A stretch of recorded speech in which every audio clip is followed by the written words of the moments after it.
Hello, hello. Okay, please don't do this to me, window capture, please. Oh my god. I'm actually going to go crazy. There we go. Thank you. Oh god. I'm so sorry. We're live. I hope everybody's having a good day or evening. Oh boy, Twitch really trying to mess with me today. Wait, OBS specifically, I guess. That's okay. This is my fault, unfortunately, I suppose. I was like, I'm gonna raid someone and then I'll start another stream up. And then we'll see how it goes, right? But no, OBS, you have to reclose OBS because it was stuck on the raid chat. Oh my god. Let me refresh my stream if you have to. Sorry, lol. Oh, god damn it. I suck so much. Jesus. That's okay. That's okay. We're trying our best here. Yeah. Oh, Shelby's back. Wonderful. I'm glad Shelby is back. I'm here. I'm just dead. Don't worry. No, no, no. It is my fault. It is all my fault. I was doing, I messed up. I messed up and I had issues with, there we go. Does that look okay? I think I can zoom in one more, maybe. That looks okay. I want to make it sure it's not, like, you can see it on your guys' screen a bit better. Oh boy. So yeah, I guess I'll keep this little creepy music on in the background for a little bit. Loop. It says it's not. It says it's royalty-free horror music. So surely I'm allowed to play this music, right? Because SCP is very creepy, very spooky, very scary, right? Let me retweet reading SCP stream. Okay. There we go. Awesome. Is now live. Yes, thank you. Oh my god. Why? Pre-rolls are disabled. Oh, bruh. Kill me. Kill me.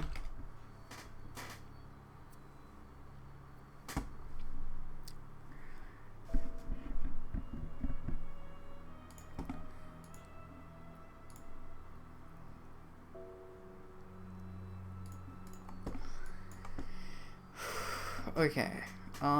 Let's just wait a minute for the ads to finish on my screen, and then we'll get into it. We'll get into the explanation, explaining the stream, why we're streaming. You know what I'm saying? You know, my understanding of SCP so far, I suppose. But yeah, don't worry. This will probably be a very chill slash spooky and scary stream, because I'm pretty sure most SCPs are horror-ish related. Not counting the joke SCPs from what I know. Yeah, I should probably not say this stuff during the ads. My bad, my bad. Da-da-da.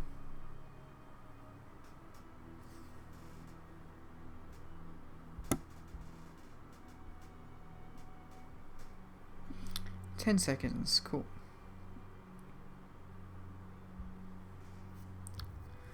Ba-ba-ba. 5, 4, 3, 2, 1. Cool. I just wait for it to finish on my end, just so I know there's no ads playing for anybody. Anyway, hello. I'm sorry. I'll say it again. I'll do the re-intro because I'm the most professional streamer ever, and nothing ever goes wrong for me ever. I hope everybody is having a good day, evening, morning, or night, wherever and whenever in the world you are. I'm very sorry for technical difficulties. OBS sucks sometimes, I guess. Weird little issues for me, but yes, today we're reading SCP, or as it literally says for you on the website, secure, contain, protect is clearly what the SCP stands for. I'm going to tell you roughly what my understanding is of what I know of SCP, right? Because I don't know much about SCP at all, but from what I know, it is a massive collaborative work where people can write their own stories and then they like accept them or nominate them. And I know previously they've done contests where people could win their SCP into it and whatnot. And I think there's over, if we check this, there's over 8,000. Well, we're nearing 8,000, I think. Yes, yep. We're into the 8,000, so we have 8,000 SCPs. Which is pretty crazy. Yeah, but I've only played like that one SCP game, which I did on stream with some friends, and I kind of know some SCPs, like, by what they look like and their numbers. Like, 137, I think, is the main one. Sorry, let me just quickly go down here. See, if we go into top rated pages, I know this. Sorry, 173. Why do I keep getting those numbers wrong? Yeah, see, I know 173. 173 is a common one, right? I get that. Yeah. But that's about it. I'm a huge SCP fan, so don't let me down, lol, says Shelby. Hopefully, I didn't know that you were super big into SCP, so I hope I do justice, yes. But yeah, no, I wanted to read some SCPs. I wanted to try and immerse myself and get into the world of SCP. That's why I waited to get my new mic. Yeah. Oh, that needs to go down a little bit. Is that better? Yeah, okay, cool. Yeah. Sorry, I'm showing my PNG thing, but it's whatever. I noticed like I kind of my model doesn't change very well slightly sometimes. But anyway, yeah, so thankfully SCP has a wonderful little guide here, guide for reading, in order for you to try and get into SCP. So I figured if we got to start somewhere, we may as well start with this, right? To read. So yeah, I'm just gonna skim through it because I'd rather just get into reading the SCPs, right? Guide for newcomers. Required reading hub. Oh no. Chat. Okay, I just need the guide for newcomers, and I don't need to learn how to write one myself. Okay, so I think we're going to do guide for newcomers. Yeah. Okay.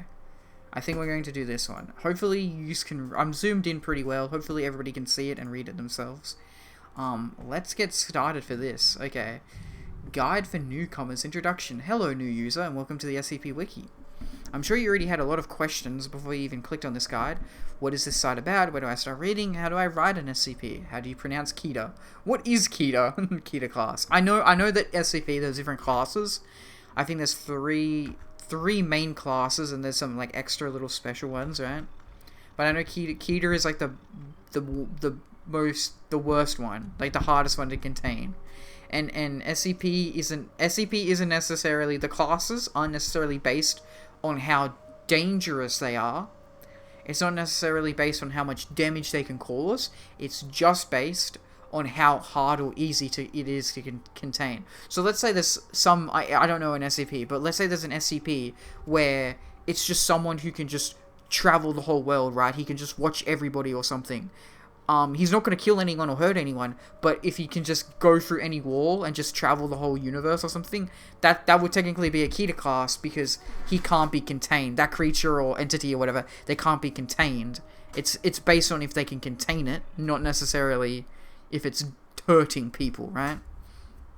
I know a little bit of that, right? Yeah.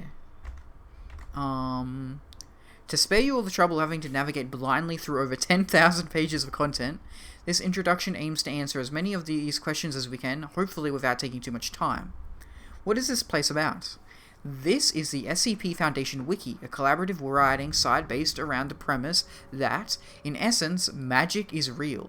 It's not exactly like the traditional fantasy-style magic you've come to know, but that's the best way we can describe the stuff we have here. Anomalies. Items and critters that do not follow the rules of nature as we know them. Staircases that go on forever, mechanical gods from the beginning of time, otherwise regular humans who reshape reality with their mind. These are the kinds of things that, if known to the public, could cause mass hysteria and start wars on scales unprecedented. Due to that, there exists an organization called the SCP Foundation, whose job is to research paranormal activity. Keep these creatures and objects concealed from the public and protect humanity from the horrors of the dark. Ooh.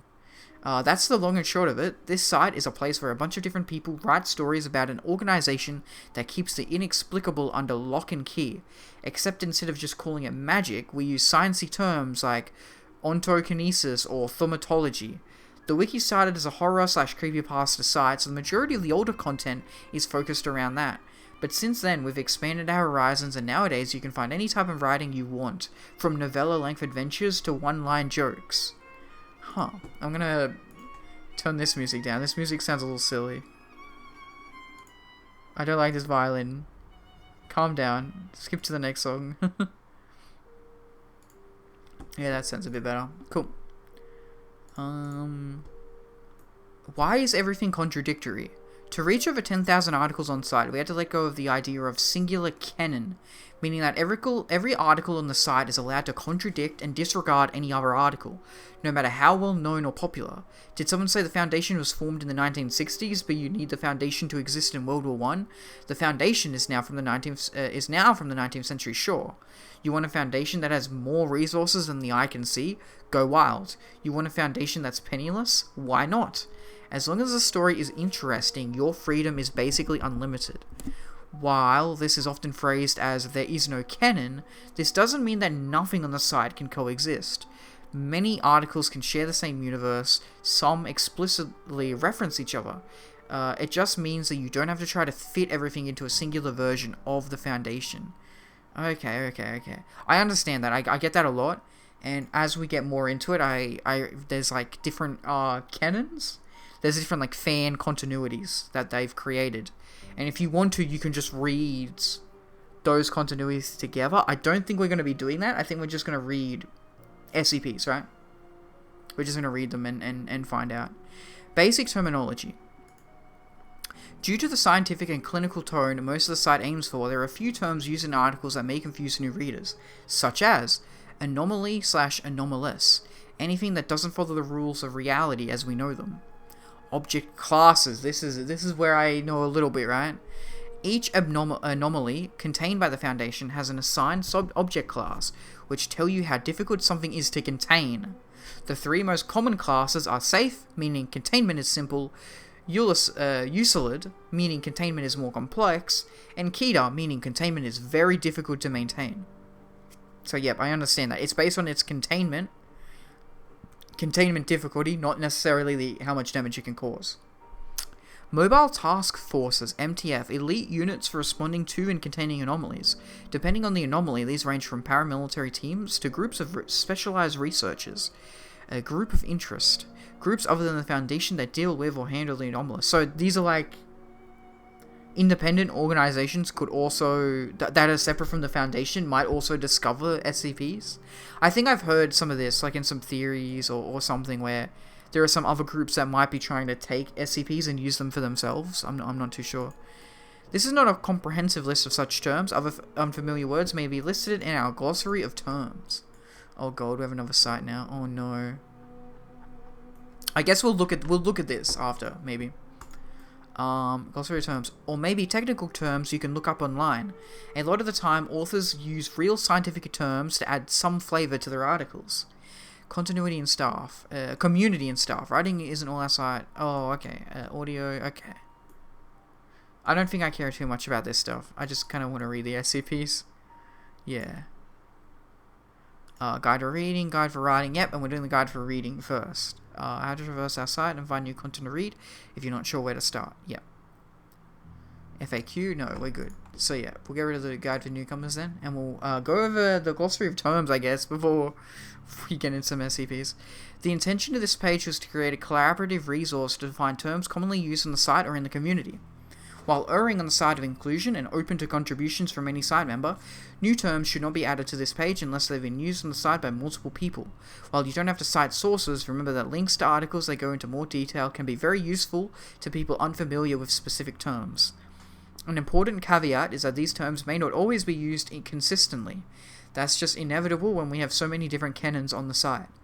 Terms defined elsewhere, object classes, characters, locations, groups of interest, are removed from this list to avoid redundancy. If you're not sure whether a term warrants inclusion, want to clarify a proposed definition, or think a definition already on this page should be amended, post this in the discussion thread for this page to get feedback first. Okay. Interesting. In-universe terms that may be used in SCP articles, tales, and GOI formats. I don't know what GOI formats is, but cool. Listed by typical order of appearance in the SCP article. Item number 0. The numeric identifier for the SCP. Note that the formal name of an SCP is always SCP-number, and not its numbers alone. SCP-173, not 173 by itself. Although the number on its own, it's often used informally. Yep. Object class, a system of characterization based roughly on the difficulty of containing the entity or the object. See the object classes guide for more information. Okay, that's another one we'll add to the list. And definitions for the of the most commonly used object classes, which is safe, Euclid, and Kita. And now I know there are different ones. Here they even say, as well as some less commonly used object classes, including Thaumiel, Neutralize, and Apollyon. More esoteric object classes. Oh god. May replace these. Oh god, this music's getting a little too cringe for me. I want to play some music, but sad electric guitar horror. No, thank you. That's not really my vibe, dude. Yeah, sounds okay. I don't even know how well the music is like popping off for it, Lamau, but that's okay. Cool. More esoteric object classes may replace these, and supplementary classification systems may be used, such as adding a threat level or using the anomaly classification system, which replaces object class with containment class. Oh god. Okay, so we have object classes, a comprehensive list of esoteric terms, threat and anomaly. Okay. Oh god, we probably will just skim through these and not go through all of them, obviously, but yeah, it is interesting to suss out everything, I guess. Special Containment Procedures, SCP. Instructions to be followed to keep the entity or object contained may be referred to informally as conprocs. Containment, yeah, conprocs. I get it, cool. Description. The section of an SCP article that explains in a clear and concise way what the entity or object does and why it is contained. The description can be supplemented by one or more addenda, but you should be able to understand the basic function through the description alone. And then, of course, addendum. A section of an SCP article that either expands on specific aspects of the primary description, shows the progression of information over time, or otherwise provides additional insight that does not fit into the description block. Addenda can be posted on the main site or in separate supplement pages. Experiment logs, exploration logs, incident reports, or interviews. Huh. Okay. We definitely don't need to go looking through those. Foundation terminology. So yeah, this is where things get a bit too crazy for me, right? Other terms used in Foundation documents to describe their own personnel, facilities, and containment procedures. The Administrator. Oh god. Oh god. Oh no. Oh god. What is this? Okay. You know what? Let's yeah. While we're going through the glossary, let's actually try and read some of these. Mysterious figure in universe may or may not have been the founder of the SCP Foundation, possibly a member of the O5 Council. I've heard them before. They may be like the top ones of the SCP Foundation. Possibly the overall leader of the Foundation. Okay, yep. So yeah, this was... Does this go to the O5 command? Yep, it does. Okay. The O5 command dossier. Hello and welcome, friend. Needless to say, you're not supposed to be viewing these files. I say, take a chance, you've come this far. Ooh, some of the following information is true, some of it's false, even ridiculous. Sometimes I know for sure, sometimes I don't, sometimes I'll lie. It doesn't matter. Whatever I've told you here, someone somewhere believes it, and belief has power. Realize also that the O5 Council might not even exist. And this was a dossier from the Black Queen. Interesting.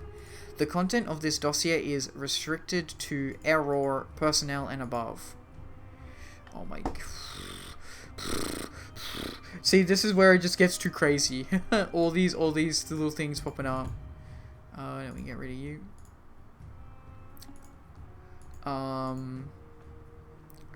Oh, okay. Huh. System message. Security breach identified. Please log out immediately. No, fuck you. Security clearance. So yeah, I would want to probably read these. This looks interesting. This actually does look really interesting. I read this one after the O5. Because it's linked to me the O5, and I think this is probably interesting. Overview. The O5 Council, O5 Command, the Overseers, Overwatch. These are the people who have ultimate control over the Foundation. Each O5 member knows almost everything there is to know about the Foundation and its activities. Between them all, they know every single secret that the Foundation holds. Most Foundation personnel spend their entire careers without seeing them. Members below clearance level 2 don't even know they exist. Most people outside the Foundation have never heard of them or don't think they are real. Most everyone is afraid of them. An O5 walks into a room and everyone pisses their pants. That's what happens when you hold supreme power over one of the scariest organizations in world history. Oh, hello, Mormon Matt. JK, shut up, bro. Shut up, buddy. This dossier will show you contradictory reports on each of the O5 Council members. My research has been comprehensive, but the very nature of my enemy makes it impossible to know which answer, if any, is true.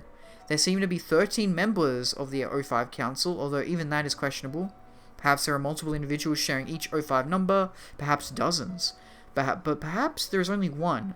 Perhaps only one of each of the reports is true, or all the reports are different facets of one person, with stand-ins and disinformation stirred in. Perhaps none of these are true. The end of this dossier presents well-sourced reports that question the veracity of almost every single assumption made here. You must judge carefully. Huh. This is really interesting. I already have so many, goddamn tabs open.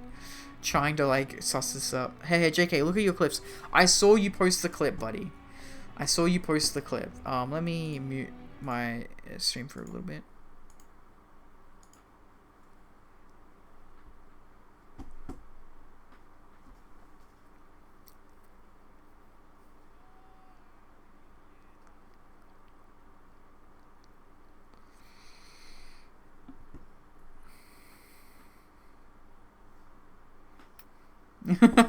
Okay, fair enough. It's funny.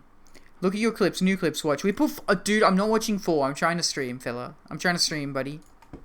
I'm trying to stream. I watched the 1. I just watched the 1, okay, buddy? Sorry. And then I'll put the music back on. I only saw 1. I don't get notifications for clips, buddy. Sorry. I saw the one you posted in the Discord, and that's it. Because I don't really... yeah, I don't get notifications for the other clips. Boop.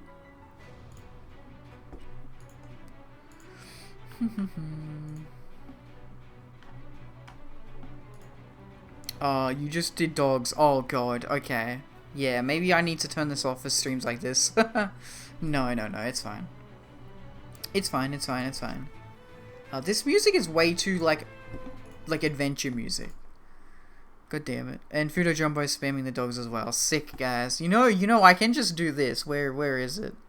I can just do that. I can just turn it off, instantly. Emoji only chat. No, I'm trying to be serious. I'm trying to be spooky and serious, buddy. Come on. I want to have some music on, but I don't know, yeah, there's not really, a lot of good creepy music. Not really good creepy music, unfortunately.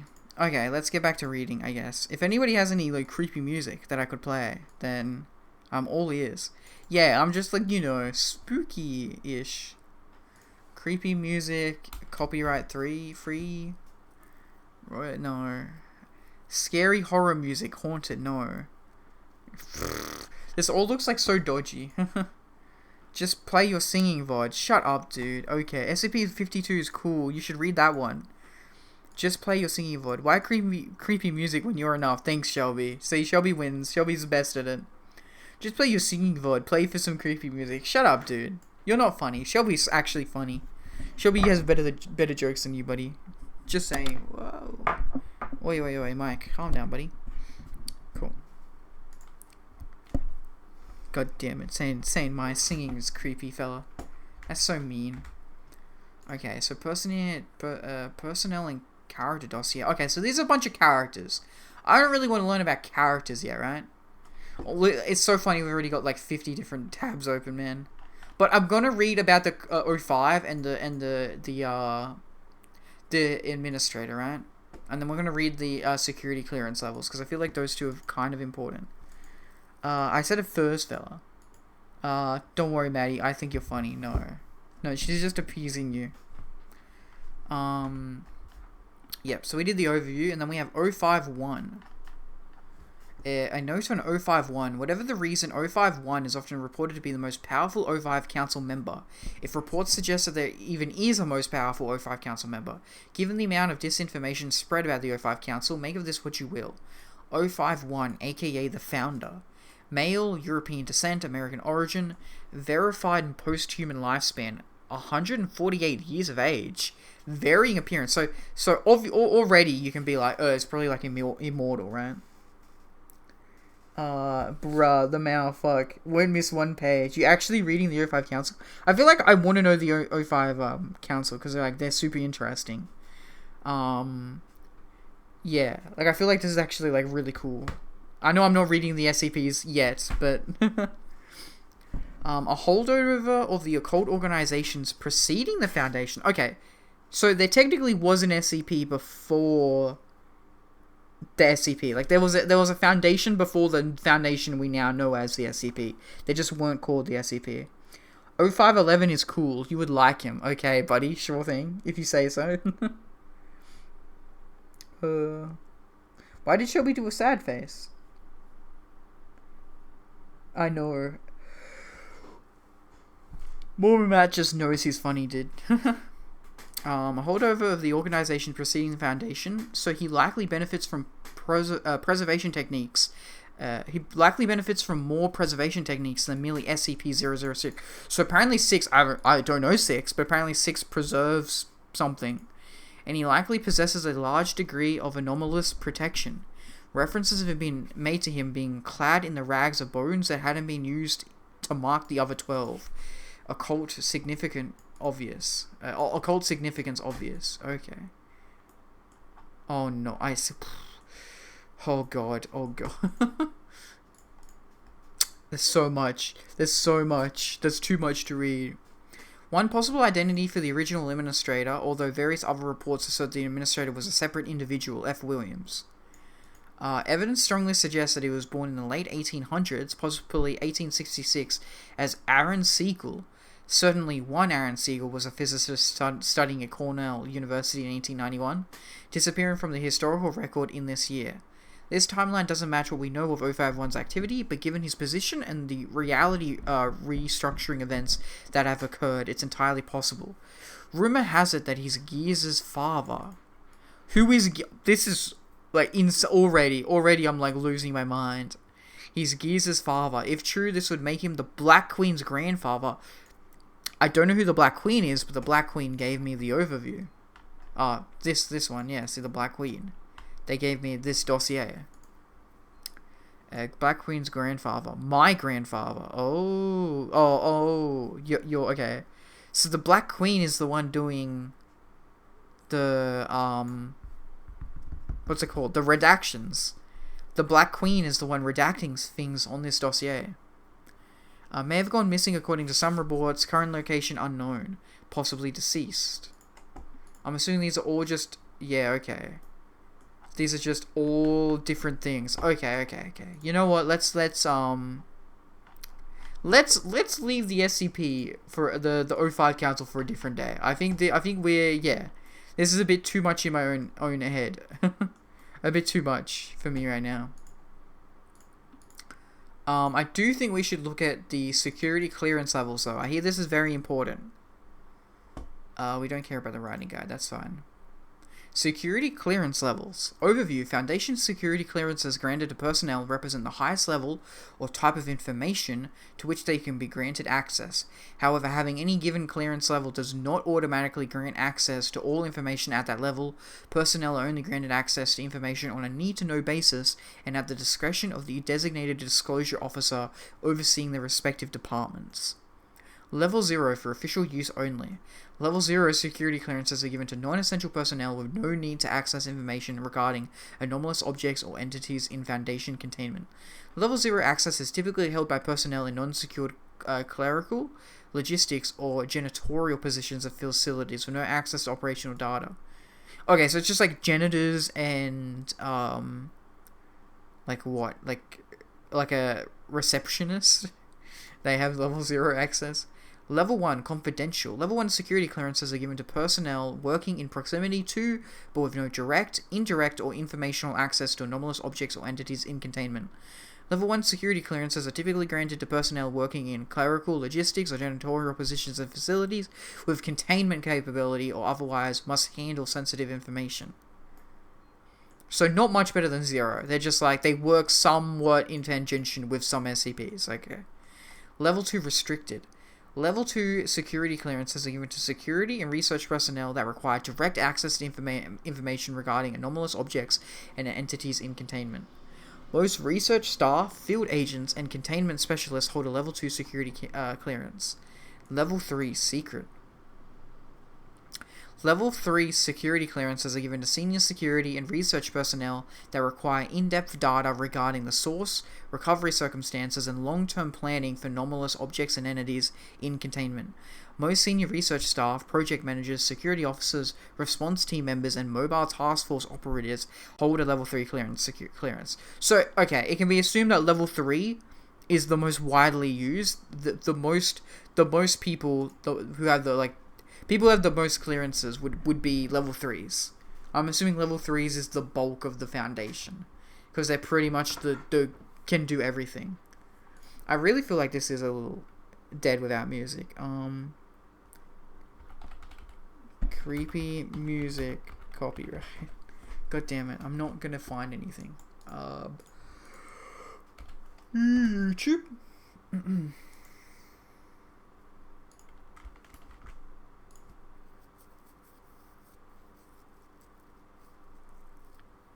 Haunted house lo-fi hip-hop mix. Lo-fi horror house, eh? Sick, dude. You know, let's go with it. It's better than nothing. That's kind of funny. Horror house lo-fi, bruh. Okay, that sounds okay. I think that's good. Level 4, top secret. Level 4 security clearances are given to... Okay, you can turn down. I'm gonna keep this music on, but... Bruh. Okay.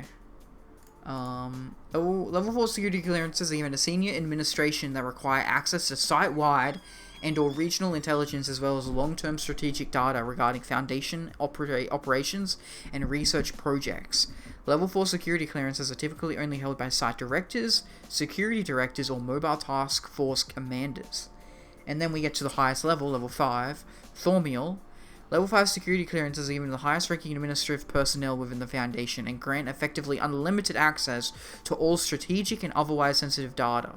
Level 5 security clearances are typically only granted to O5 council members and selected staff. Okay, so they just have full access to the Foundation. That's crazy. What if I told you that I wrote these? Yeah, Shelby. I mean, I wouldn't be surprised if you wrote a SCP. Definitely not these ones. Personnel classifications. Classifications are assigned to personnel based on their proximity to potentially dangerous, anomalous objects, entities, or phenomena. So yeah, okay. So it's weird that it's done in this order, because from what I know, E onwards, like A is really good, right? So yeah. Class A personnel are those deemed essential to Foundation strategic operations and are not allowed direct access to anomalies under any circumstances. When circumstances require Class A personnel to be in direct proximity to such anomalies, such as in the case of facilities housing containment units, Class A personnel are not allowed access to the areas of the facility containing such anomalies and are to be kept in secured areas at all times. In the case of an emergency, Class A personnel are to be immediately evacuated to a designated and secure off-site location. O5 council members are always Class A personnel. So, okay, so we only know that the O5 are Class A. And that there might be like level 5 people could be Class A, selected staff. But Class A is basically, they're too important, don't let them deal with the SCPs, it's too dangerous for them. Class B personnel are those deemed essential to local Foundation operations and may only be granted access to objects, entities, and anomalies that have passed quarantine and have been cleared of any potential mind-affecting effects or mimetic agents. In the event of a containment breach or hostile action against a Foundation facility, Class B personnel are to be evacuated to a designated secure off-site location as soon as possible. Yep. So Class B are a bit less than Class A, but not by much. It's just like, they'll deal with, like, not super harmful SCPs, pretty much.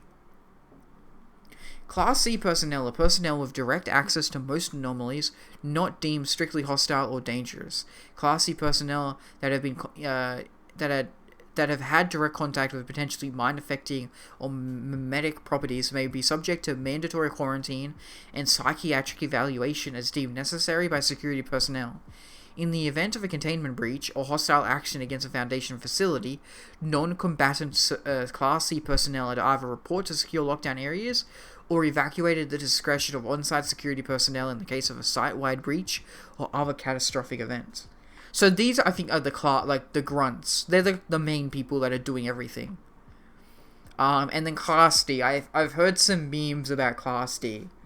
Right? I think most people assume Class D to be like prisoners, people who have committed the murders and like messed up crimes are the Class D ones. And before I even read it, I'm pretty sure Class D are the ones that they just send in to like test against SCPs pretty much. Like they're not essential at all. Just, if they die, yep, who cares. Class D personnel are expendable personnel used to handle extremely hazardous anomalies and are not allowed to come into contact with Class A or Class B personnel. Class D personnel are typically drawn worldwide from ranks of prison inmates. Okay, so it is just confirmed that they're prison inmates. Worldwide from the ranks of prison inmates convicted of violent crimes, especially those on death row. In times of duress, Protocol 12 may be enacted, which allows recruitment from other sources. Protocol 12? From other sources, such as political prisoners, refugee populations, and other civilian sources. Ooh, yeah, okay. So this is the first little bit hint of, like, the SCP is kind of evil, and they'll just kill random civilians to test the SCPs. Okay. That can be transferred into Foundation custody under plausibly deniable circumstances. Class D personnel are to be given regular mandatory psychiatric evaluations, and are to be administered at an anesthetic of an, I can't pronounce that word, anesthetic of at least Class B strength or terminated at the end of the month. They just kill them when they're done. Okay. So, if they survive, that's fucked up. If they survive a month, then they'll either get promoted to Class B or they're killed. Good job. Good job. You succeeded your job, and now we either promote you or we kill you. To be given terminated at the end of the month at the discretion of an on-site security or medical staff. In the event of a catastrophic site event, Class D personnel are to be terminated immediately, except as deemed necessary by on-site security personnel. Jesus. And then Class E. Class E is a provisional classification applied to field agents and containment personnel that have been exposed to potentially dangerous effects during the course of securing and establishing initial containment over a newly designated anomalous object, entity, or phenomenon. Class E personnel are to be quarantined as soon as possible, monitored, and screened for potentially harmful changes in behavior, personality, or physiology, and may only return to duty after being fully debriefed and cleared by psychiatric and medical staff. So, I don't know what Class E. Exposed to potentially dangerous. Okay, so Class E could be like random civilians that have stumbled upon an SCP, I'm assuming. They're literally just randos, and they're like, oh, well, you found it, so you're Class E now. Staff titles. These are general occupational titles that are typically used in the Foundation. Site staff. Containment specialist. Containment specialists have two main roles at Foundation facilities. Firstly, containment teams are called upon to respond to confirmed cases of anomalous activity, to secure and establish initial containment over anomalous objects, entities, or phenomena, and transport them to the nearest Foundation containment site. In addition, Foundation containment engineers and technicians are called upon to devise, refine, and maintain containment units and schemes for objects, entities, and phenomena in Foundation facilities. Researcher. Researchers are the scientific branch of the Foundation, drawn from the ranks of the smartest and best trained research scientists from around the world. With specialists in every field imaginable, from chemistry and botany to more esoteric and specialized fields such as the theoretical physics and xenobiology, the goal of Foundation's research projects is to gain a better understanding of unexplained anomalies and how they operate. Security officer. On-site security officers, often referred to simply as guards. Oh god, what is happening here? Okay. Interesting. Okay.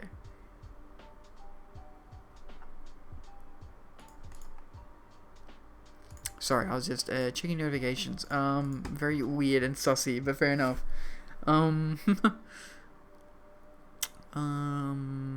better understanding of unexplained anomalies and how they operate. Security officer. On-site security officers, often referred to simply as guards, at Foundation facilities are tasked with maintaining physical and information security for Foundation projects, operations, and personnel. Primarily drawn and recruited from military, law enforcement, and correctional facility personnel, security officers are trained in the use of all types of weapons as well as a variety of contingency plans covering both containment breach incidents as well as hostile action. These personnel are also responsible for information security, such as making sure that sensitive documents are not misplaced and that a facility's computer systems are safe from outside intrusion. They are also often the first line of defense against hostile outside forces for Foundation facilities. I wonder what other groups there are out there who are against the SCP. That's so bizarre to me. Tactical response officer. Response teams or tactical teams? Are highly and heavily armed combat teams tasked with escorting containment teams when dangerous anomalous entities or hostile groups of interest are involved in defending Foundation facilities against hostile action. Response teams are effectively military units stationed at major Foundation facilities that are ready to deploy at a moment's notice. So groups of interest. Okay, so they've talked about groups of interest for a little bit now. And there's a bunch of them. Okay. We will bookmark this, but this doesn't seem super important to, Wilson's Wildlife Solutions. Wilson's Wildlife Solutions is a paranormal publicly funded wildlife service based in Clackamas County, Oregon, specifically in the town of Boring. Although the Foundation has known of Wilson's Wildlife Solutions' existence and anomalous affiliation since 1999, it took 9 years until the Ursus Maximus incident in 2008 for their existence to be officially recognized and a relationship established between the two groups. Currently, the Boring Agreement outlines that Wilson's Wildlife Solutions should be supervised by MTF Beta 4 castaways local to Site 64, and that they may handle containment of safe or elucid fauna-based anomalies with varying degrees of Foundation intervention on a case-to-case basis. Amendments to the Boring Agreement can be and have been made to account for grey areas or new policies as necessary. That's so funny. I just scrolled down. There's a wildlife service group helping the Foundation. Oh god. Oh no, my god. Bruh. Reading material. Oh, okay. So these are all the SCPs that they would have, that they look after. Okay. That makes sense. I think this is a part of canon as well, maybe, technically. This could be considered one canon, is Wilson's Wildlife canon. They look after the fauna stuff. Field personnel. Okay, so those were all site staff, and this is on the field. So this would all be in facilities, and this is on the field. Field agent. Field agents are the eyes and ears of the Foundation, personnel trained to look for and investigate signs of anomalous activity. Often undercover with local or regional law enforcement or embedded in local services such as emergency medical services and regulatory organizations. As undercover units, field agents are typically not equipped to deal with confirmed cases of anomalous activity. Once such an incident has been confirmed and isolated, field agents will typically call for assistance from the nearest field containment team with a means to safely secure and contain such anomalies. Mobile Task Force Operative. Mobile Task Forces are specialized units comprised of veteran field personnel drawn from all over the Foundation. These task forces are mobilized to deal with threats of a specific nature and can include anything from field researchers specializing in a particular type of anomaly to heavily armed combat units tasked to secure types of hostile anomalous entity. See the task forces document for more detailed information. Okay, I don't know if I want to read these ones. And mobile task forces. Oh god. Okay, so these are all the different task forces they have. Oh my god. Wow. Okay. Okay. So these are just listing them. This isn't too important then. But I might read the little blurb later. Who knows? And then, oh. 2 mobile task forces. Oh. See the task forces document for more detail. Oh, okay. It's just the same thing. Okay, let's read what task forces do. Oh no, let's finish this because we've pretty much done this and then we'll go back. Okay. And then administration, site direct. Okay, so these are the highest people, pretty much. These are the top dogs right here. Yeah, the most important. I would assume anyway.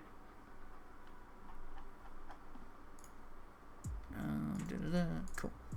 Administration, site director. Site directors for major foundation facilities are the highest ranking personnel at that location and are responsible for the continued safe operation of the site and all of its contained anomalies and projects. All major departmental directors report directly to the site director, who in turn reports to the O5 Council.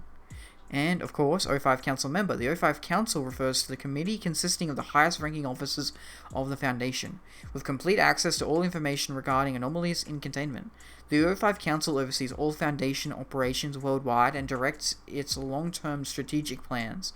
Due to the sensitivity of their positions, O5 Council members must not come into direct contact with any anomalous object, entity, or phenomenon. Furthermore, the identities of all O5 Council members is classified.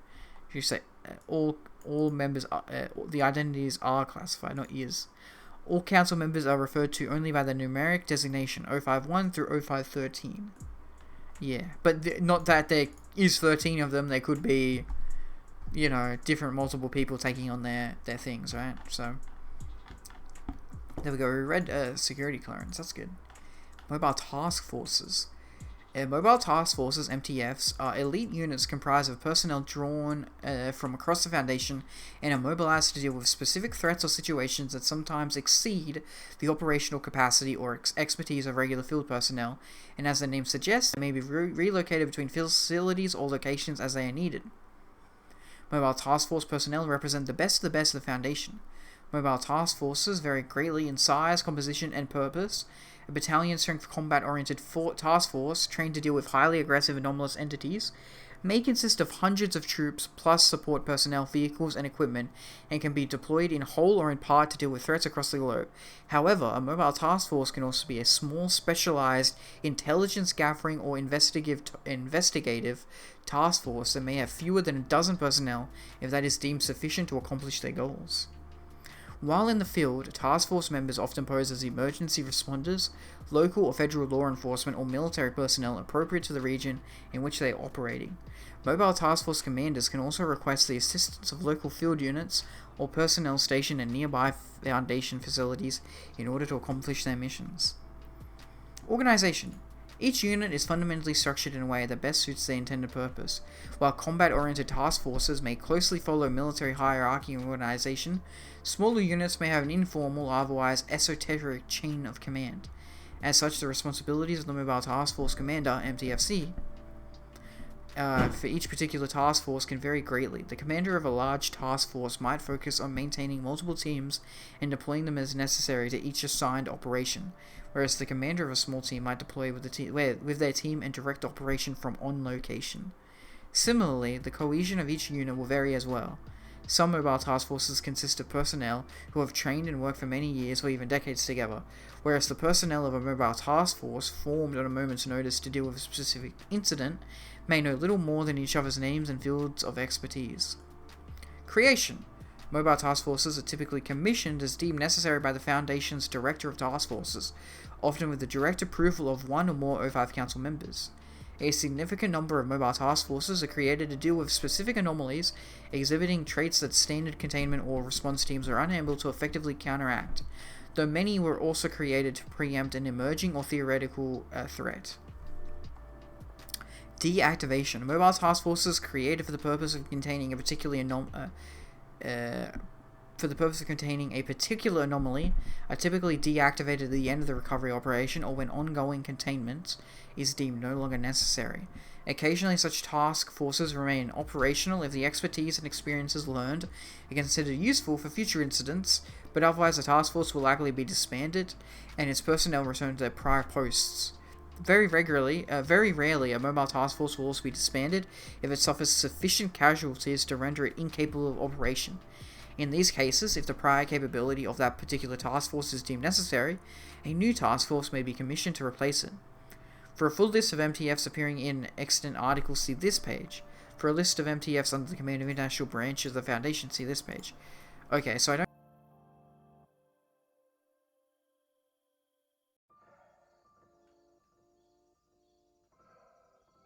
relevant to me. But these are like the main ones, I think. Yeah, I don't think I'm going to like really.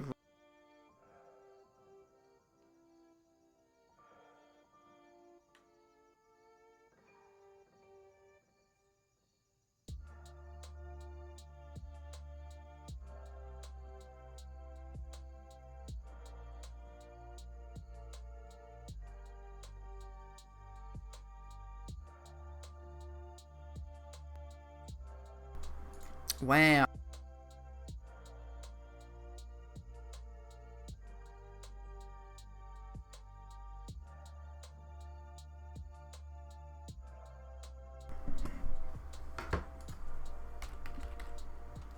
Oh, okay. My mic is working again. Okay. Sick. I was like, how long have I been talking, but my mic hasn't been working? Like, holy shit, Jesus. There we go. My little guy's talking again. I wonder. I fucking wonder how long that's been happening. Christ. Okay, I'm gonna quickly get a drink though, and I'll be back. Yeah. I guess I'll do this one. Yes, don't worry, and then I'll leave the music playing.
Hello, hello, I'm back.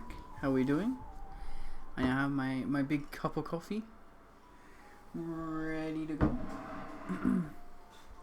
I should put my mobile phone on charge is what I should do. Yeah, can I even wiggle it around? There it is, right? Yep, there's my charger, okay. Yeah, my desk is kind of packed right now. Since I got the new mic, I've kind of tried to reorganize everything. That's okay. Boop.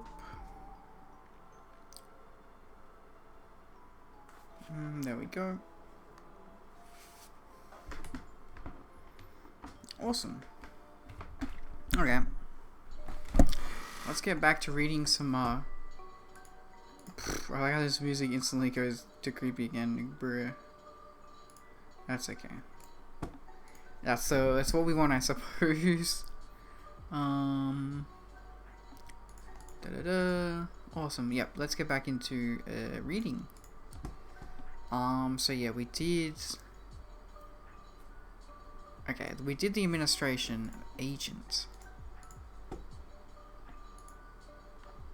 Okay. Yeah, this one we're not doing.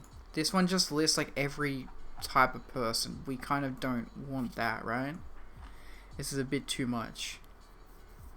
Yeah, but I will read this. Okay, so an agent is an undercover Foundation field agent, typically capitalized when used as a title. Example, Agent Smith.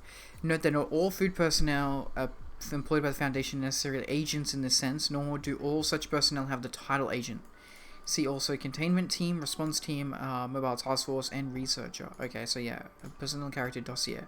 The Foundation employs numerous personnel, each contributing their own unique skills and expertise to the organization.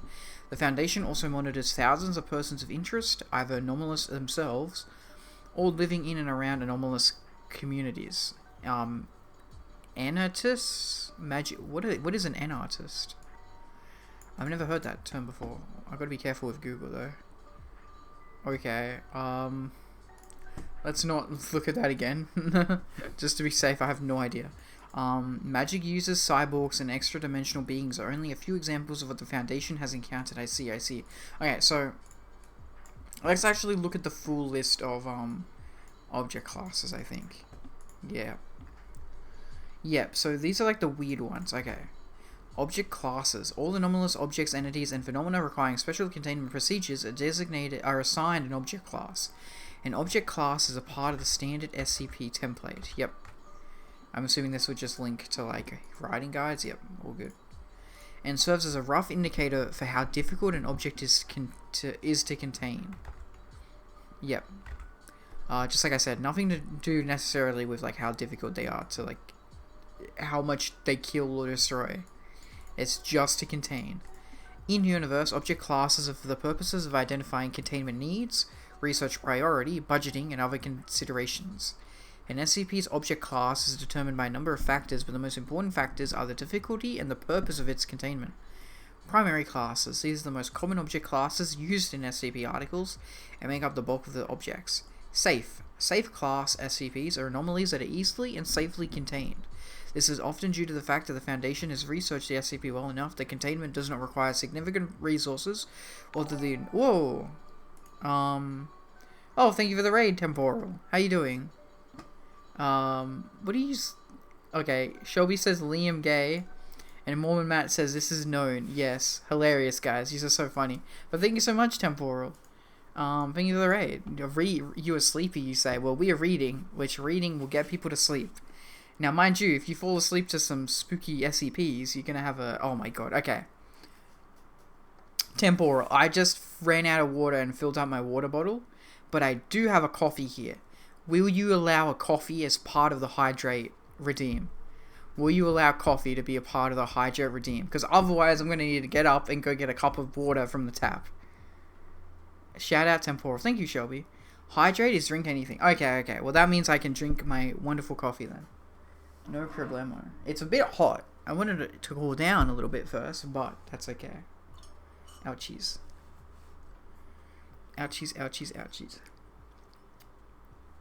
Da-da-da. Yes, and you're probably gonna be like, bro, why are you having a coffee at 12 a.m.? Fight me. Actually, fight me. I had to give myself an unhealthy hydrate to separate them, but I accept any drinks. Yeah, fair enough. See, I'd rather, yeah, I'm just gonna say hydrate, and it can be anything. Because, like, I'm usually gonna hydrate myself, like, myself anyway, so, like, I don't need people to force myself. That's why I put the time limit on it. Because, guys, I was actually on the verge of, like, getting sick with how much water you made me drink that one time. But that was a funny bit. That was a really funny bit, so it's okay. I'm not that salty about it. I thought it was funny. Yeah, this coffee is unfortunately a little too hot still, but I'll take a sip since I have to hydrate. It was rather funny, temporal, it was.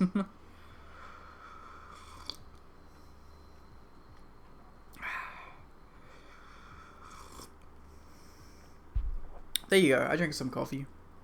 But it was more, oh man, will he actually do this? Why isn't there a timer? Yeah, true, fair enough. So yeah, by the way, if you've just joined, we're currently reading SCPs. Do I need to give a little background on what SCP is? So it's like this massive collaborative, like, fictional work done by thousands, tens of thousands of people.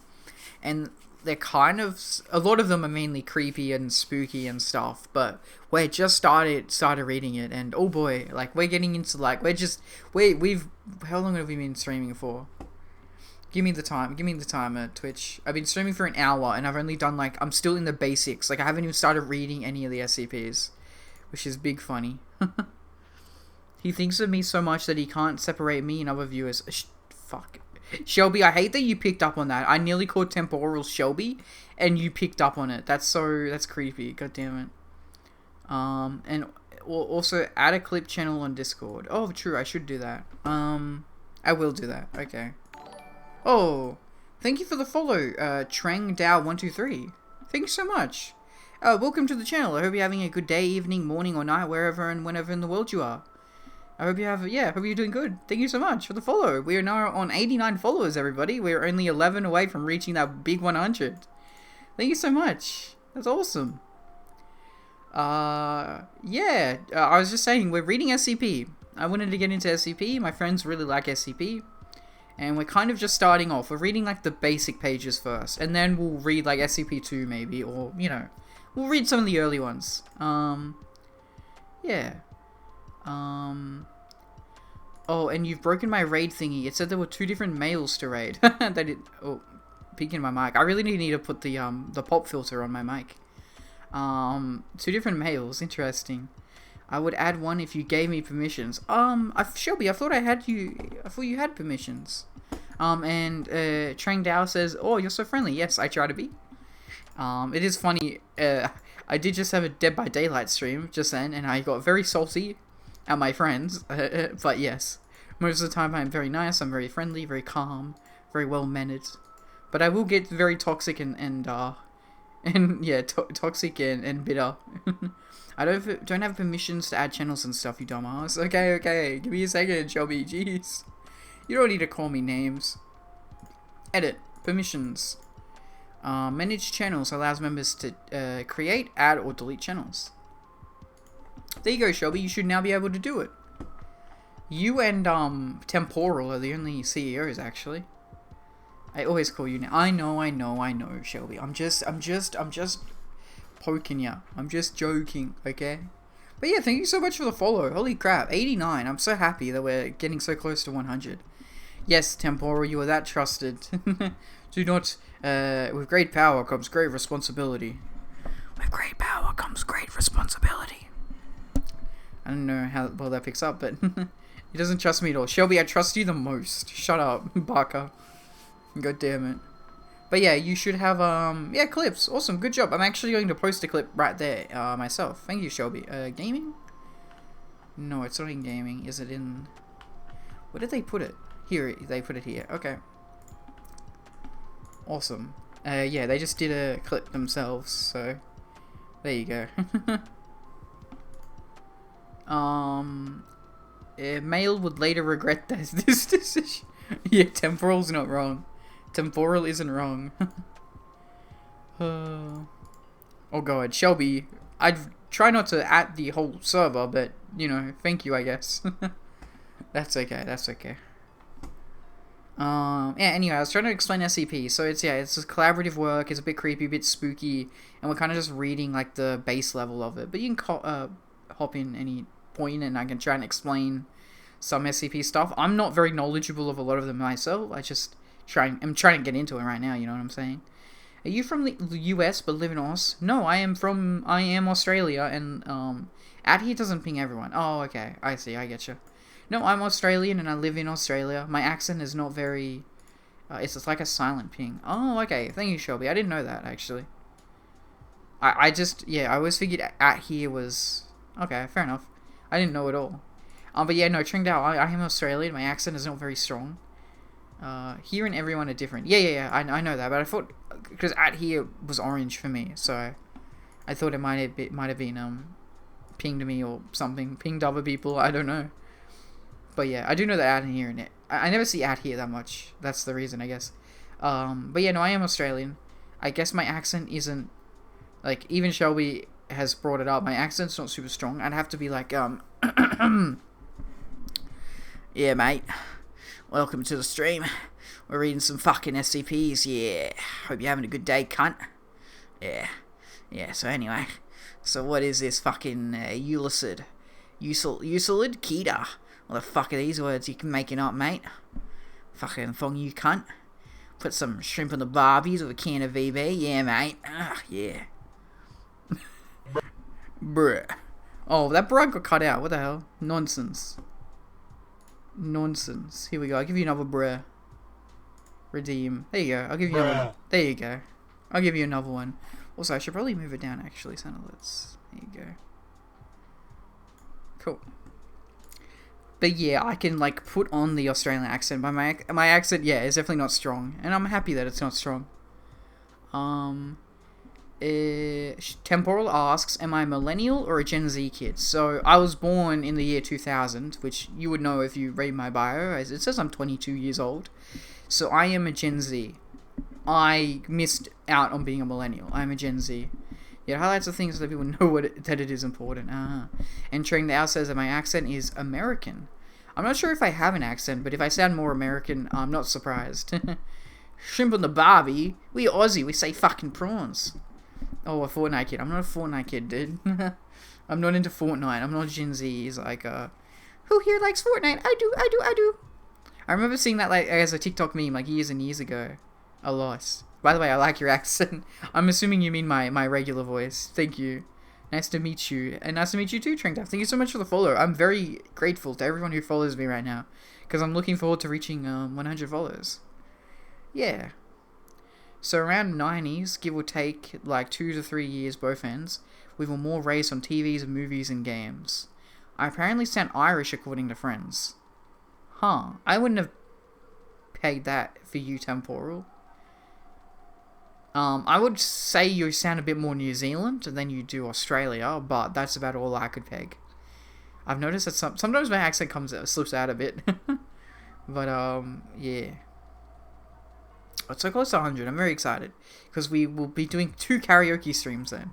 Because I owe a karaoke stream for, isn't it late for you? It is currently 12:56 a.m. So 1 a.m. Yes, it is very late. But, no rest for the wicked or the weary. You decide which one I am. Discord, join the post office. Hell yeah. There's the Discord. We use it a little bit.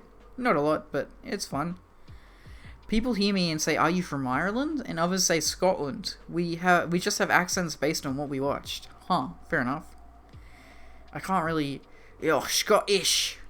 I wear me kilt and I play me bagpipes. I can't... Scottish. Ho, Irish. We little Irish here. We skip around on the rainbows, and I can't see, like, yeah. I'm not an accent guy.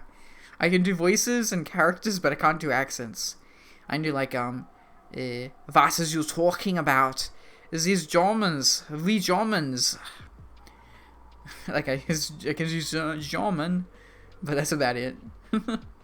Is German. German's kind of easy to do though. And then, like, we French. Yeah, baguettes, and they'll fuck you, smelly cheese. No, that sounded almost Russian right there at the end. Okay, I'm asleep right now. Thank you for welcoming. No problem, checking out, and I hope you have a good sleep. All good. Thank you for stopping by and following and saying hello. It means a lot to me. And, oh, there you go. I'll give you the role. You're a delivery person. Yay. Awesome. Yeah, what is Russian? It's like, you kind of got to use your throat a bit more. It's like, yeah, welcome to Moscow. All we do here is drink vodka and dance with bears. Mother Russia. Yeah, I can't. It's a little hard. It's a little hard to do. Russian slips out for me sometimes, but yeah. Russian. I can't really talk about Russia too much because they're kind of doing the big bad still right now in the news, aren't they? Yeah, I don't want to get political, so I'll try not to talk about them that much. Russian. Your vodka. Comrade Mailman. Okay, let's get back into reading some SCPs, methinks. So yeah, we just read the safe class. So these are different ways to categorize the SCPs and what they mean. And yeah, we've just read what a safe class is. As a safe is what it sounds like, pretty much. For a complete list of safe class articles. Okay, let's finish this though. I don't think I finished reading this. This says, there's often due to the fact that the Foundation has researched the SCP well enough that containment does not require significant resources, or that the anomalies require a specific and conscious activation or trigger. Classifying an SCP as safe, however, does not mean that handling or activating it does not pose a threat. That makes sense. So I'm assuming this is just going to list all the ones listed as safe and not necessarily... Yeah, okay, so we don't actually need to, like, read... Yeah, okay. Cool. Shelby says, babe, wake up. Liam's reading SCP again, bruh. He's gonna read everyone. Well, that's my goal, Mormon Matt. I want to have fun, you know?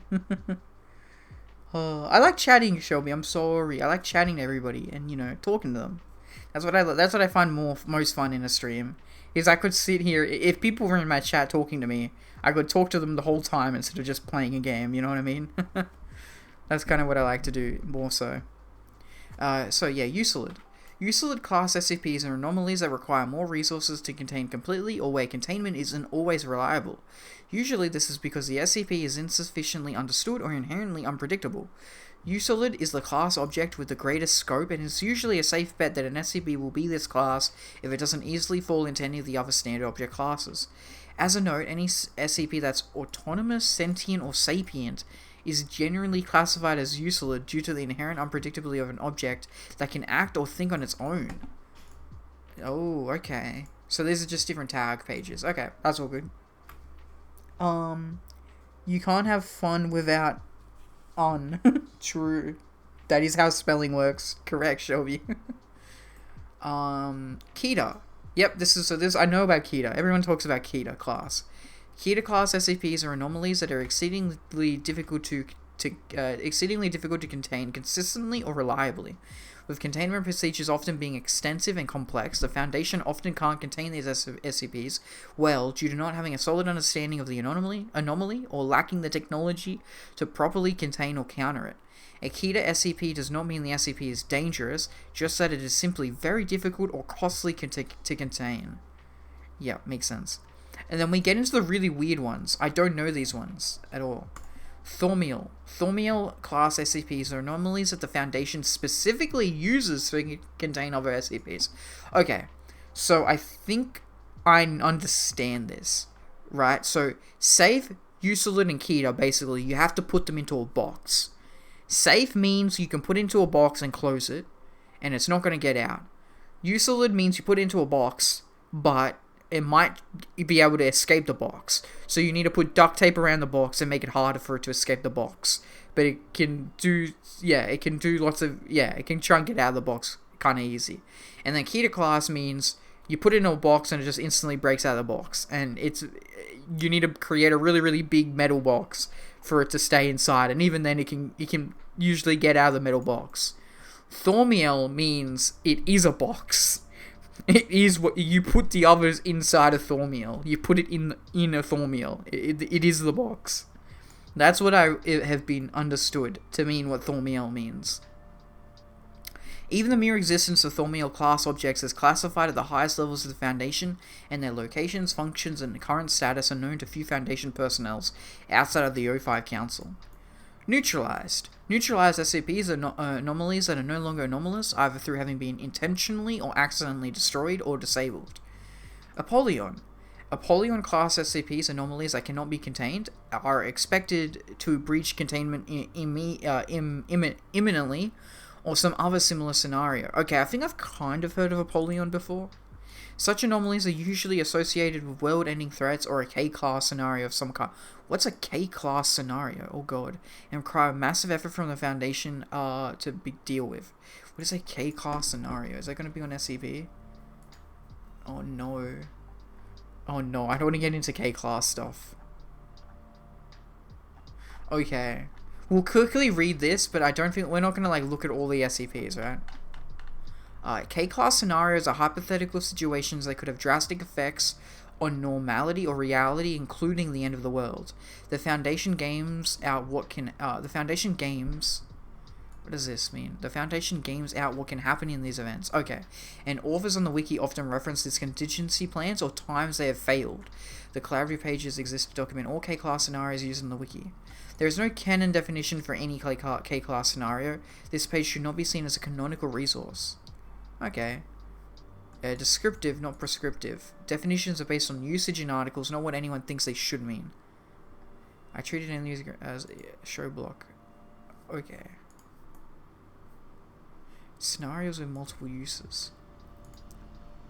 Okay. I don't think we're going to look at most of any of this left. Jokes.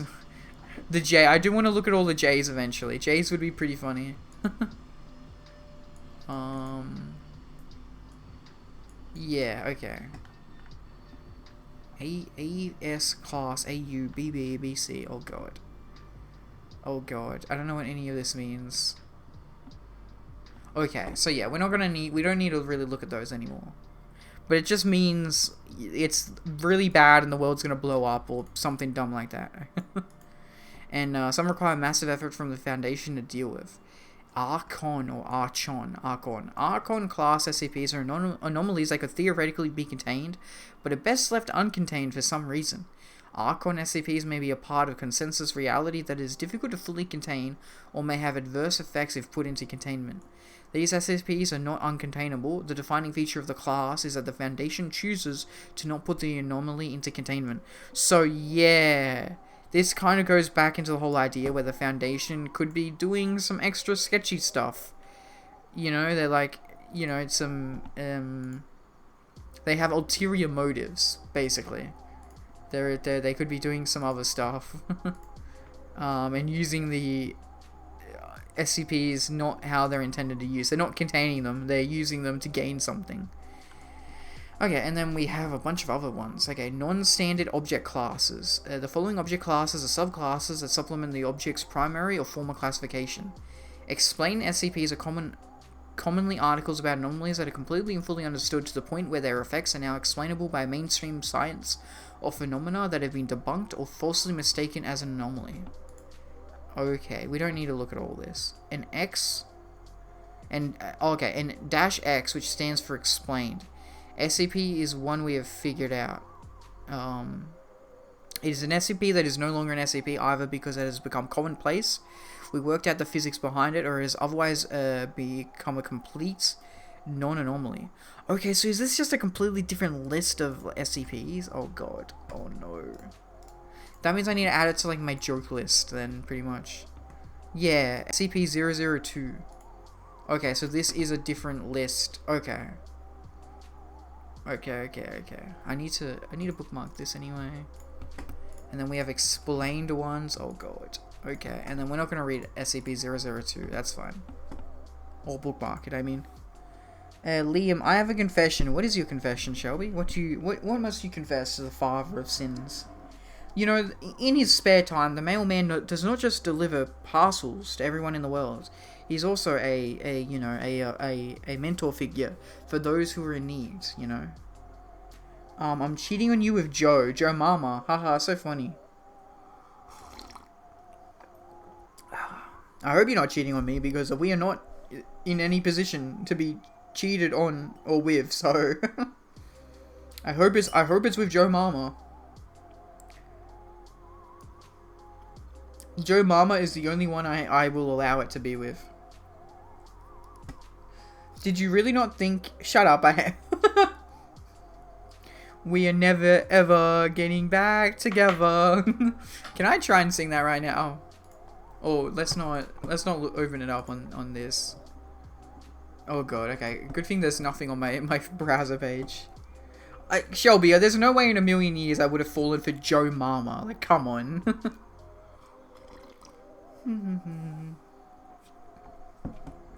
We are never ever getting back together. I should add that to my sing list though. One day I'll put together an actual concise list of songs that I want to sing. Maybe I'll do that tomorrow actually. Because I feel like tomorrow is going to be another chill day where I'm not going to play Danganronpa. It's a shame because like... we'll see. We'll work it out. I don't think I'm going to be able to finish Danganronpa 2 but by the time Christmas... I go on my Christmas break. But we'll definitely play through most of it. I'm only going to be gone for a week. It's not that bad. It's okay. Sag, cry. I'm sorry. We're not going to, like, forget what happens. We'll just end at the end of chapter 4 or 5. It depends, you know? It's all good, Shelby. Don't you worry. Don't worry. Don't fret your little head. Okay? Actually, let me go into, the Discord and talk to these boys for a second. Why not? Breaking the immersion. Hello. We are live on Twitch, so just be careful. Hello. Why are you bamboozling us? Bamboozling? I'm not... Okay. No, I just wanted to say, yeah, that one clip was funny. I do want to watch the others later when I can. Also, the wonderful Shelby created a clips channel on the Discord, so if you ever want to post your clips, you can post my clips in that channel now. Yeah. Okay. I'm not giving you free advertising. Oh, but you made the clips for me, buddy. I'm just trying to help you out, not me. I'm sorry. I didn't mean to...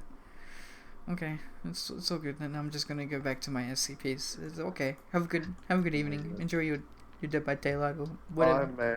Goodbye. Okay, all good. Cool. Now they know about the Clips channel at the very least. Yeah.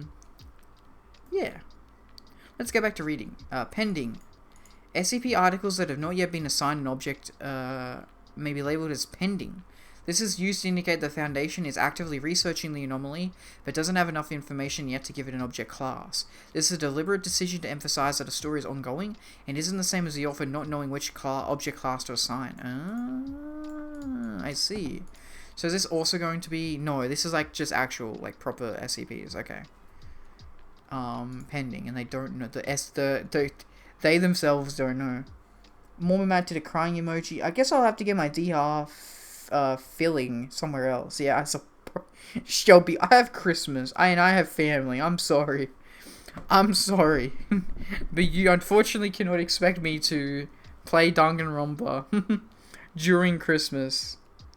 My mother was kind enough to say, "Hey, my beautiful son, would you like to bring your PC to the house so you may stream for your lovely viewers while you're away for Christmas?"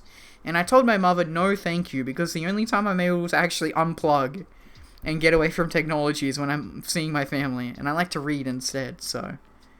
I didn't tell you to play DR on Christmas. Yes, I know. I'm just joking, Shelby. I know it's sad that we can't finish Danganronpa 2. I'm trying my best, though. Okay, that one worked. Good job, Mormon Matt. I wasn't that scared, but I was freaked out. And I was holding my coffee, bro. Imagine if I got scared. This is like I got a big mug. I could, like, burn myself badly. Like, Jesus, dude. That was scary, man. That's a real good coffee, I do have to say.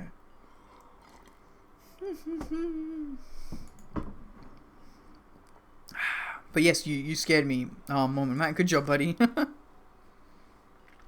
I hope you're happy. Well, don't worry, Joe. We'll get through chapter 4 at the very least, I think, and maybe chapter 5 if we're feeling it. We'll get through as much as we can when I'm So Shelby, technically tomorrow, so it's now Monday for me, right? It's now Monday for me, Shelby. So tomorrow, I'll stream later tonight. It's 1 a.m., right? So I'll stream later tonight during Monday. But tomorrow, I'm going away for one night. So I won't be streaming tomorrow night, but I will come back and stream Wednesday night. And then we have like a whole week for me to stream, okay? So don't worry about it. Now, Monday, yeah. Yeah, because I'm going to go see Dilly Goat, where he lives. So, yes. I will be away for one day. I have uni on Wednesday. Okay. All good. That's fine. We don't need to play Danganronpa on Wednesday then. Do not worry. But yeah, tomorrow, Tuesday, I won't be home. I won't be streaming. I'll be seeing Dilly Goat, so. I have uni for the entire week next week. You're fucking capping. That's not how universities work. Exam week and completion week. Okay, I don't want to be rude. I don't want to be mean. But is that really how Filipino, like, universities work? Because that doesn't sound right. That sounds not right. That doesn't sound like the way it works for most other countries. Because, like, everybody here finished uni, like, a month ago. Like, we have, like, 2 months break. Monday to Friday is exam week. Jesus. You guys have it right before Christmas? Wow. Yeah, Mormon Matt. That's insane. Other countries. Mormon Matt, come on, dude. I'm trying to understand. Have different things. Yeah, but, like, even in America, they don't do it, like, this close to Christmas, do they? Come on, I'm just trying to understand, guys. I'm trying to understand. Depends on the player, says Temporal. I went to JMC Academy and we had only 2 weeks for Christmas / end of the year. Jesus. Okay, fair enough. I'm just surprised. Yup, we have our academic break is Christmas 20. Oh, okay. Which unfortunately, Shelby, is when I go away for my Christmas break. But there is a little leniency. Let's say we're really close to finish Danganronpa 2. I could go up on the 21st or the 22nd, okay? There's no rush, okay?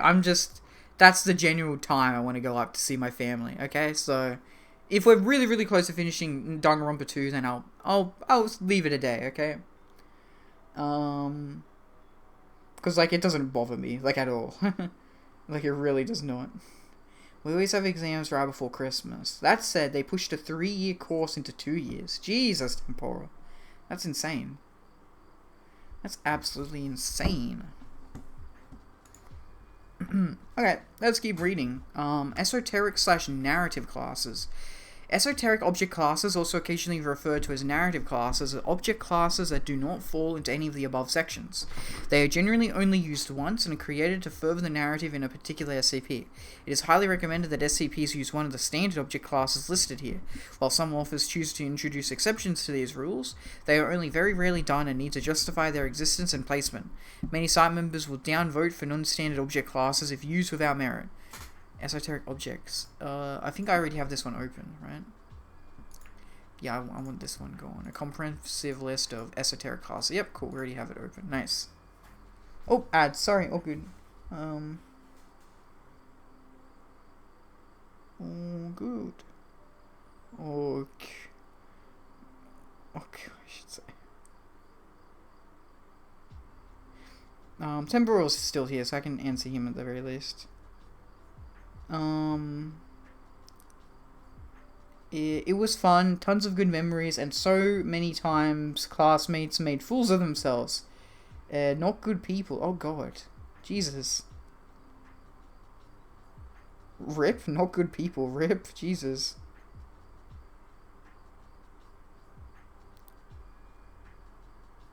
Oh, Temporal, sorry, I was just responding to your thing about uni. My bad. Don't worry.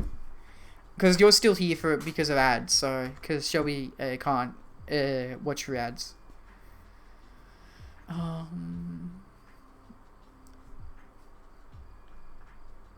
am because I am a good boy and subbed. Yes, do not worry. Do not fret. I do not... All my viewers are the same equality, okay? You know, they're all on the same level, whether you're subbed or not. I do not mind. I do not care. This is pretty good music. I'm actually surprised by how decent it is. For, you know, fucking, like, lo-fi hip-hop haunted house mix. Oh, so I should unsub? Why won't you love? No, Temporal, you're good. You're a moderator already. and subscribe for 2 months. I need to get subscriber badges, but you know, everyone and their dog is trying to sell me sub badges on Twitter and in Discord and everywhere. Shelby says he doesn't love me, sad face. No, I said you're equal, even though you're not sub. Thank you very much. My brother's making me some for free. Also, Temporal is funny, but Mormon Matt, who was talking just before, he's a little dog emoji guy. He likes spamming his dog emoji. Yes, he told me I should ask you to commission a 3D model for my VTuber. So I'll ask you here and now, can I pay you to make a 3D model for me? And I already know your answer. You're going to be like, no, I'm not that good. I don't want to take your money. So that's what I told Mormon Matt. So, you know. I figured I'd ask you again, though, if Mormon Matt is still here. Because that's the next thing. Now that I have this absolutely wonderful, beautiful new microphone that everybody seems to be loving and adoring, yeah. I just realized I have a very naturally loud voice, unfortunately. I should probably try and talk a little quieter, but yeah, no, right here is a good distance. Actually, I would like to hear your specifications first. My specifications is make it look like your model, but make it look like me. And it's 3D. Make it look like the mailman. He has blonde hair, glasses, a mailman hat. And he looks like your guy a bit, I guess. Because that's what I would like it to look like. Okay, I will tell you a secret. Okay? A secret. My character's face is Dialog from Genshin Impact. Interesting. I don't really care. Well, Temporal. See like this, right? A regular VTuber artist would commission me like $800, which is like, what, 1.4 Australian AUD.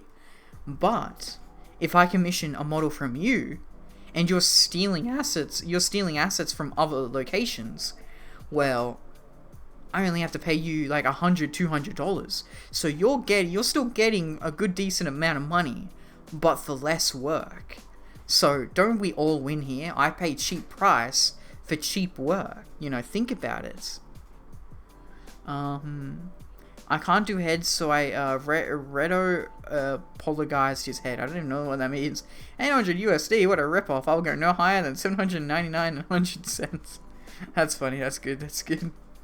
But yeah, there was one person who I was looking at, and they wanted me to pay 600 USD, which was 900 Australian. And I was trying to justify it, but it's like, I really shouldn't spend that much money until I have a lot more followers, and I'm making a lot more money on Twitch, I think. I actually suck when it comes to doing the facial expressions. If I knew how to do that, then I could 100% help. Yeah, fair enough.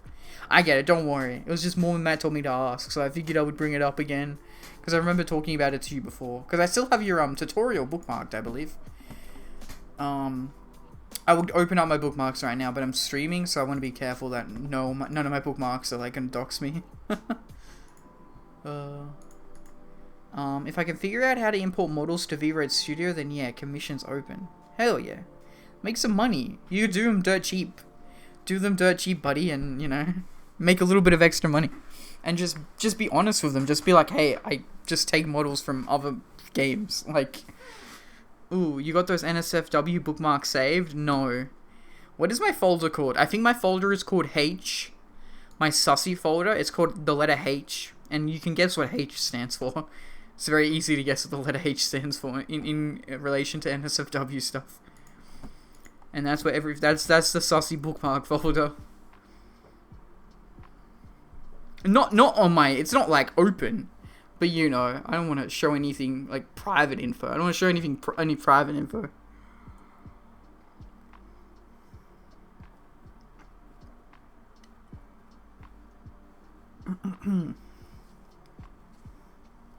Damn, that coffee's good. Humongous beep. Oh, I really should okay, I have a funny story, and by funny, it's dumb. It's a dumb story. It's a funny dumb story. Okay, so I had like this big charge of money come out of my bank account when I really didn't want a large sum of money to come out, right? like $100 pretty much, or something like that. And I'm like, oh god, what the fuck is $100 coming out of my account for? Like, I don't have any subscriptions. I literally don't have any subscriptions. I don't have Netflix or anime or anything like that, right? No YouTube Premium or like, you know, Twitch subs, nothing, okay? And I go and check, and I forgot that I had done a year sub to VoiceMod. VoiceMod, which is an application that you can use to change your voice and stuff. So I kind of I should actually get my money's worth and like try and use VoiceMod, because that would be kind of fun. And in VoiceMod they actually have a built-in beep button that you can do. You can literally just beep it for, like, it gives you a beep. I thought VoiceMod said you can get a lifetime plan. I didn't see that. If that's true, I didn't see it anywhere as an option. So, but that would be good if you could. Yeah, and also, yeah, H stands for humongous beep. Humongous beep. Beep. Beep. Beep. Beep. My E doesn't really hold. Like, I'm checking. Beep. There we go. I got into the yellow. Nice. It always pops up for me, but it won't let me finish the purchase. Like, it errors on the last step. Sounds like that's a pyramid scheme, buddy. Sounds like they're dogging you on money. And their FAQ says, try again in a week. That's messed up. They're just trying to make you spend more money, buddy. That's what it sounds like to me. Anyway, let's try and finish recommended if used without merit. Yep, decommissioned. Decommissioned SCP is an object class that was used by senior staff in the past to not only delete unwanted articles, but place them in sort of a wall of shame to serve as examples of what not to do. This object class is not used anymore. Decommissioning articles is not done anymore, partly because of such heavy-handed edits by SCP staff, and are no longer allowed, and partly because decommissioning ended up backfiring. See the History of the Universe Hub for more historical information about decommissioned SCPs and their usage in the past. So I'm just trying to rush through this and, you know. This essay is chronicle SCP wiki dating back to the beginning of the current day. Easy to remember where we've been in our history. So yeah, I remember at one point they actually they got rid of a bunch of SCPs and people were very unhappy. But I'm not gonna read this. Like I don't really need to read the context of it. Yep, open VoiceMod and it says 50% off, one-time special, 35 AUD/lifetime. Jesus. I wish. That's crazy. It's probably just a big scam to get you to pay for more. Object class FAQ. What is a locked box test? The locked box test is an informal guide. Oh, I mentioned this. I actually mentioned this is how I like to think of as SCP categorizations, as the box. A locked box test is an informal guideline used to determine object's most appropriate object class. It goes a little bit like this. If you lock it in a box, leave it alone, and nothing bad will happen, then it's a safe class.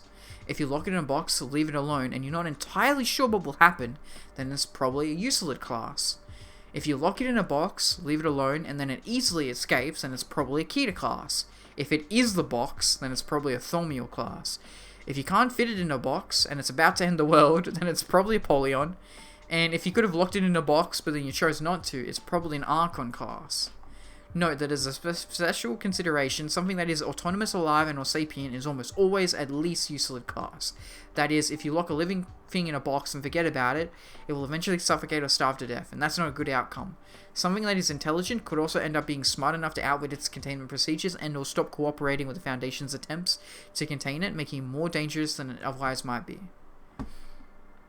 What is No, nothing. Cool. What if I find an SCP that is in the wrong object class? The object classes are intentionally left vague as to not limit the author's creative freedom. A rigid, defined system of classes might hinder an author's ability to write the way they would want to, and as such, multiple proposals to create better defined systems in the past have been turned down by SCP Wiki staff. If you find an SCP article that you feel might be inappropriately classified, feel free to raise discussions on the topic and see what other community members might think.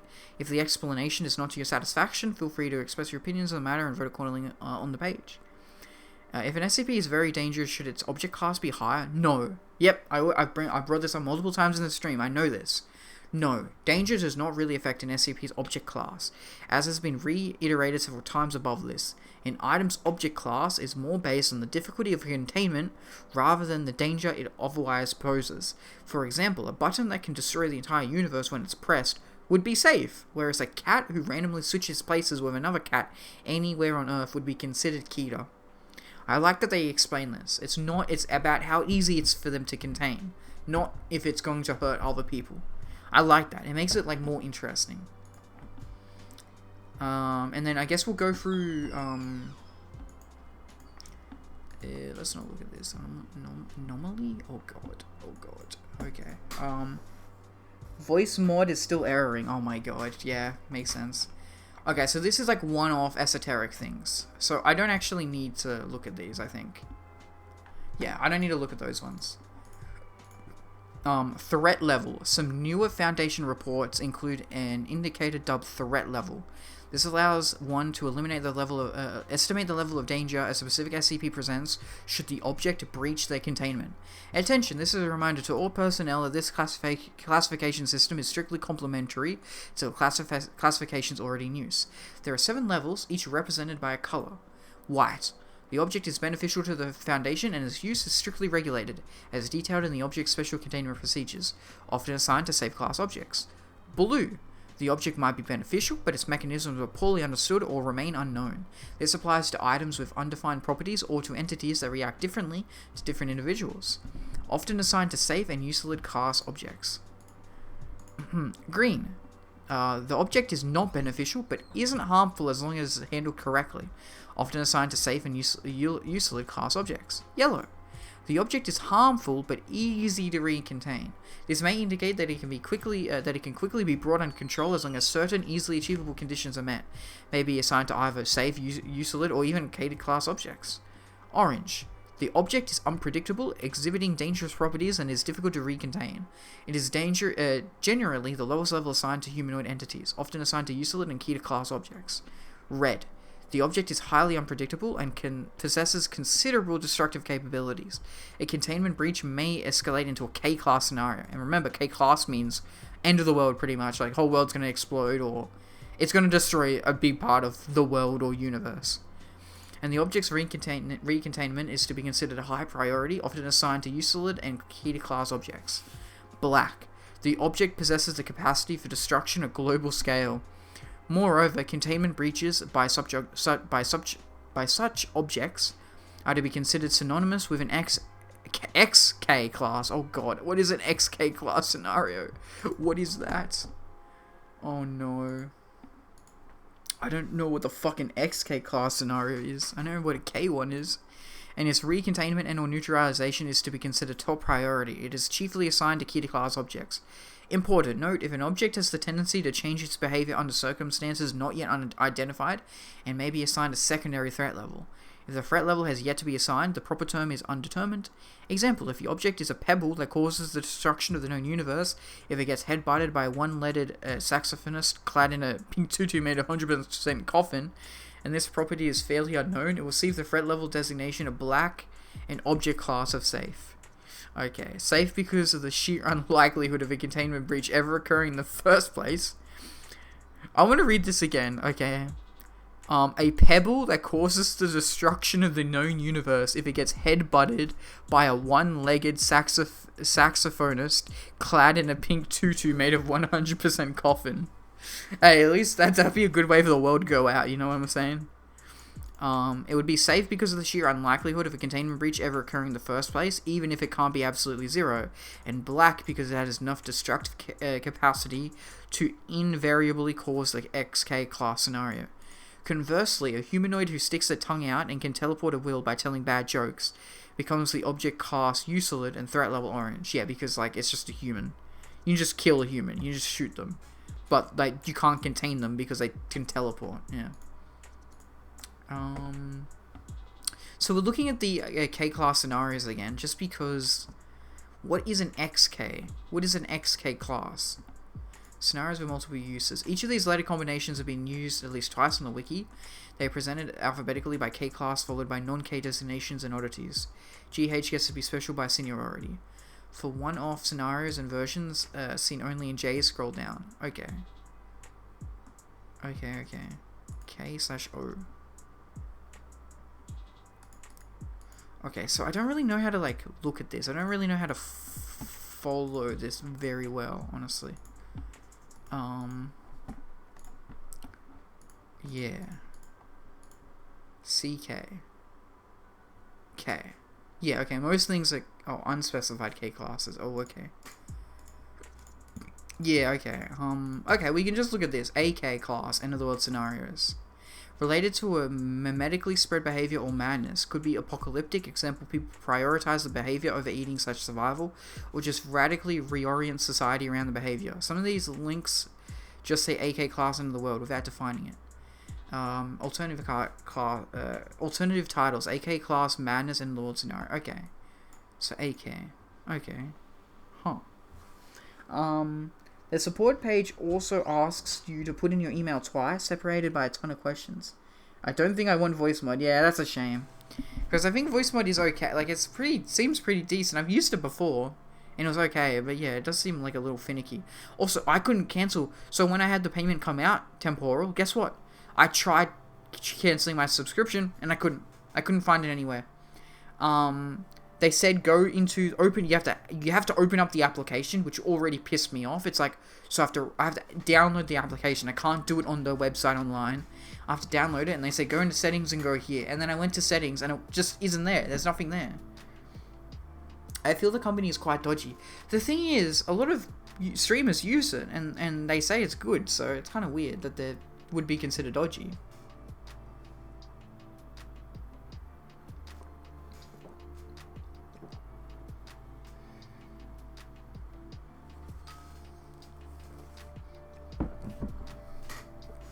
Sorry, just having some nice coffee.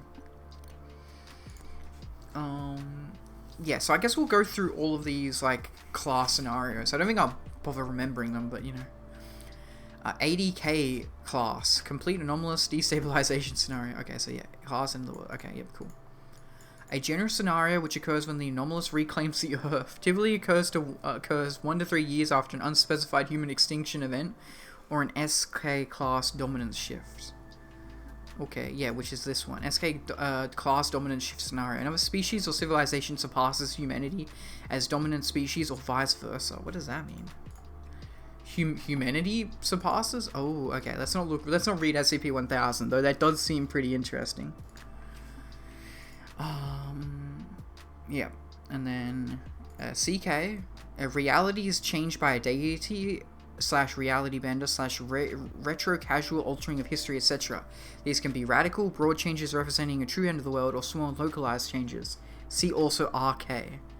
CK class reality restructuring scenario, C class reality ending scenario, CK class reconfiguration event, CK class restructuring in modern society, CK class end of reality scenario. I guess there's also RK. Okay, let's jump to RK then. Interchangeable with CK classes. See that definition. Okay. AK class out competition restructuring scenario. This is different than CK, but no detail. Okay, huh. Why is that? Interesting. Fair enough. EK. Total loss of human consciousness, sometimes just obliviated due to complete memetic replacement or corruption. See also MK and EDK. Okay, MK. Total loss of human consciousness. See also EK, which also said EDK. Oh no, and EDK is down here, right? A canon. Okay, a high number of EDK leaf events occurring at a rate that both noticeably and negatively impacts human society and results in public awareness of the SCP. Okay. We don't really want to know about specific SCPs yet. FK. No consistent usage. Oh god.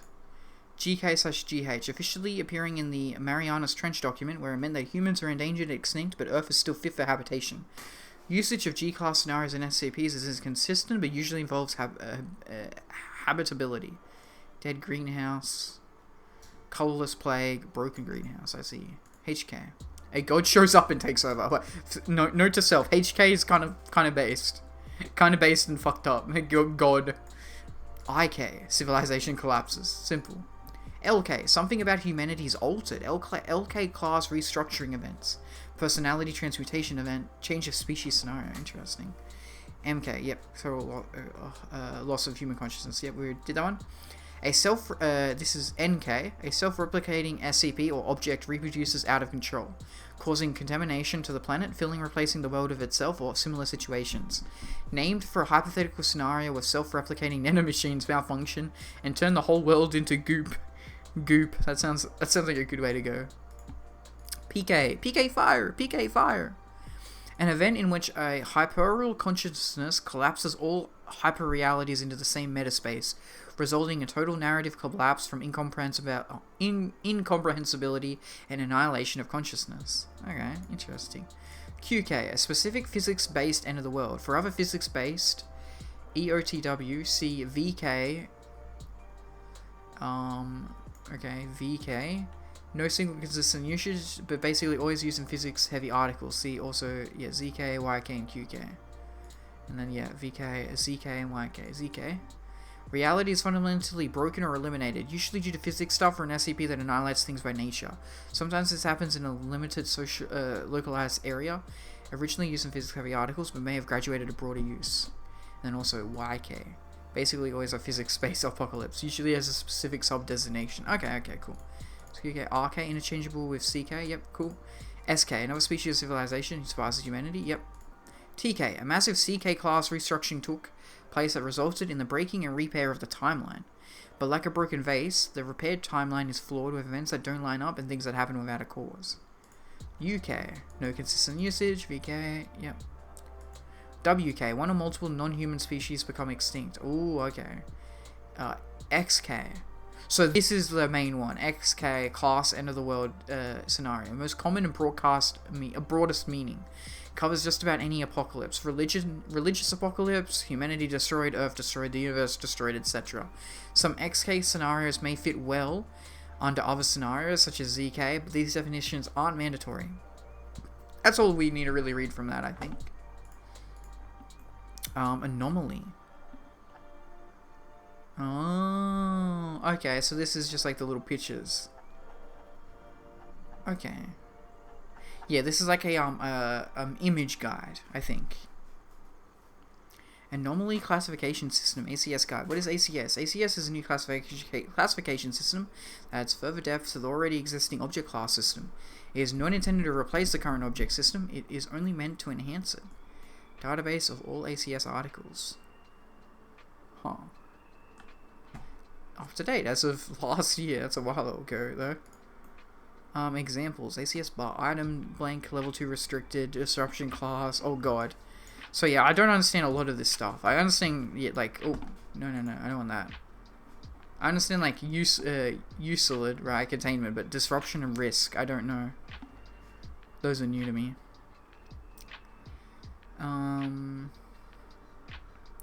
Yeah. Containment class and then secondary class. Okay, that makes sense. What is disruption risk, though? I've not read anything about disruption or risk. Bare bones example. Item, clearance, object, disruption, and risk. Disruption and risk is the main one that I need to know. Yeah, this is an adaptation of the already existing clearance levels, a number of modifications that we describe below. Clearance levels refers to the level of an employee that is given permission to read the information contained within the document. Containment class. This is the same as the classic object class. It is renamed in order to more clearly convey what the classification refers to containment. This is the contained part of secure, contain, protect. Yes. The main point. Yes. Disruption class. This is one of the new classes invented for this system. Disruption class refers to anomalies' ability to disturb the status quo and or break the veil. This is the secure part of SCP. Oh, this is interesting. I feel really tired and need to sleep, but I don't want to go. We'll just fall asleep to me ranting about weird disruption class. Hydrate. Okay, I'll hydrate. Oh, you disrupting the stream. That's funny. That's a meta. That's a meta joke. Disruption. Yeah, I don't know if you know anything about SCP. I'm literally, like, it's so weird to explain this because I'm reading the base. I haven't even read any SCP. I need to read, okay, let me read one SCP before you go. I never met a joke I didn't like. Oh my god, fucking goddamn it. I should read just one SCP for you before you go. Let me bookmark this, and then I'll also bookmark this. I should read just one, like, SCP, and then I don't really need to keep using this one. Top rated pages. Yeah. We'll open up SCP-1, but I don't really need to. I don't think I need to look at any of these. Yeah, okay. Let's get rid of this. Top rated pages. Oh. Okay, we're not going to look at joke SCPs right now. Oh god. Okay, this one we'll keep over for the now. Top rated pages. No, I don't care about top rated pages. SCP-001? No, we don't want SCP-001. We want to read SCP-2. Because 1 is really confusing. 1 has too much for me to explain, so I should just start with 2. Here we go. 1, and then we'll read SCP-2. Here we go. Temporal says, as long as it's not spooky, because I gotta walk in the open darkness of outdoors to get inside their house. Okay. I don't know if it's gonna be spooky or not, Temporal. I can read a joke one for you. Would you like me to read you a joke? A joking one instead? I can read you a joke SCP. What is this, I wonder, though? Huh.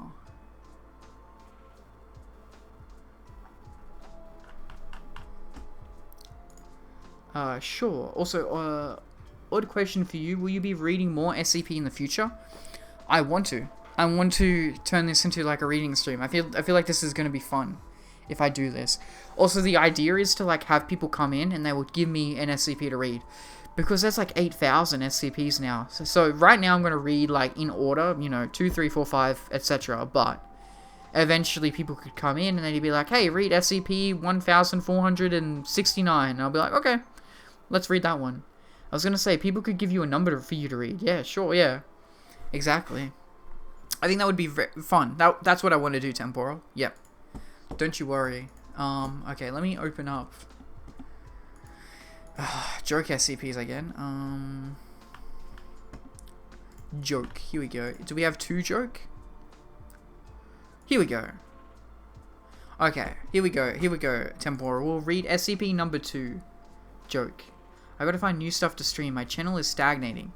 Yeah, see, I'm trying to find... See, by the way, something I've noticed really weird is that I've gotten a lot of viewers doing this stream. I usually only have 2 or 3 viewers, but now that I'm doing a just chatting reading stream, I've had 5 viewers, but no one talks. I'm not sure if there's a conspiracy behind it. If a lot of people just like to watch me and they're very entertained by me and they don't like to chat, which is perfectly fine. But I wouldn't mind if people said, hey, I like watching you, but I don't chat. And then they just they send one message and then they, you know, don't watch me. But I find it very odd that I can have 5 viewers and only I'm talking to you and maybe Shelby if she shows up again. But she's probably falling asleep soon and I don't like bugging her all the time.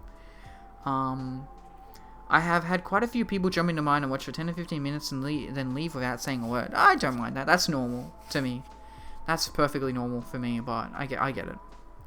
Let's just read an SCP to get like a good understanding, right? SCP, so this is a joke one, and technically in my head canon, so there is no canon for SCP, but in my canon, in my head, the joke ones also exist, right? I think they exist as well. This music is too creepy, I'm skipping it.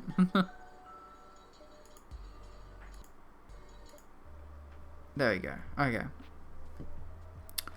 In my headcanon, the joke ones also exist alongside like the main ones. Okay. This is SCP-002. It is called... What is it called? It's called the Amnesiac Treatment. Also, what do you use for music? Dude, I literally go on YouTube and I typed in creepy music, royalty-free, copyright-free. And I clicked the first 1 hour or 3 hour long video. That's all I do. I also have a website that a friend gave me. But, I use Pretzel Rocks, but it causes VODs to get muted, and you gotta say, no, I can use this. Ah. Hello, Shelby. Shelby says a roo. Like a kangaroo? Or a... root? Like a rude? I don't know. Room? Do noise skip the creepy song. Oh. Fuck it. No, but Tempora doesn't want anything creepy, Shelby. Tempora wants something a little happy, a little fun, because he doesn't want anything creepy. Because he's about to go to bed. So we're going to read my face when I get into SCP, and my first SCP I read is a joke one. Wow, I'm so cool, guys. The first SCP I'm going to read is a fucking joke SCP, bruh. Yeah, what did, I gotta walk in the open darkness of outdoors to get inside the house. Yes, so, yeah. My teddy bear is inside. Well, suck it up, Nixie. Never. Never. We men aren't afraid to admit our emotions. Okay, so, SCP-002, level 5, ooh, so it's very classified, okay. Object, but it's safe, so it's very classified. You need to have the highest level of restriction, but it is a safe object class. Special containment procedures.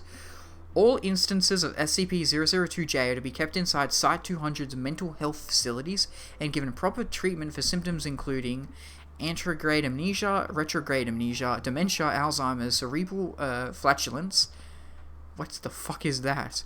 Insomnia and tongue sparsity. Testing of SCP-002-J is suspended indefinitely. Huh. Description. SCP-002-J refers to individuals of varying age, sex, and ethnicity, all suffering from some memory loss. Up until 20-something, SCP-002-J instances were employed by Foundation personnel as tools administered to civilians exposed to anomalies and or who have gained undue knowledge of Foundation activity as a means of preventing the leak of classified information. This doesn't sound very funny yet. Also this music, like, calm down, Jesus. There we go, that's a bit better.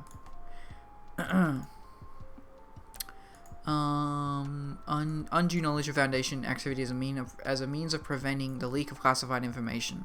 Okay.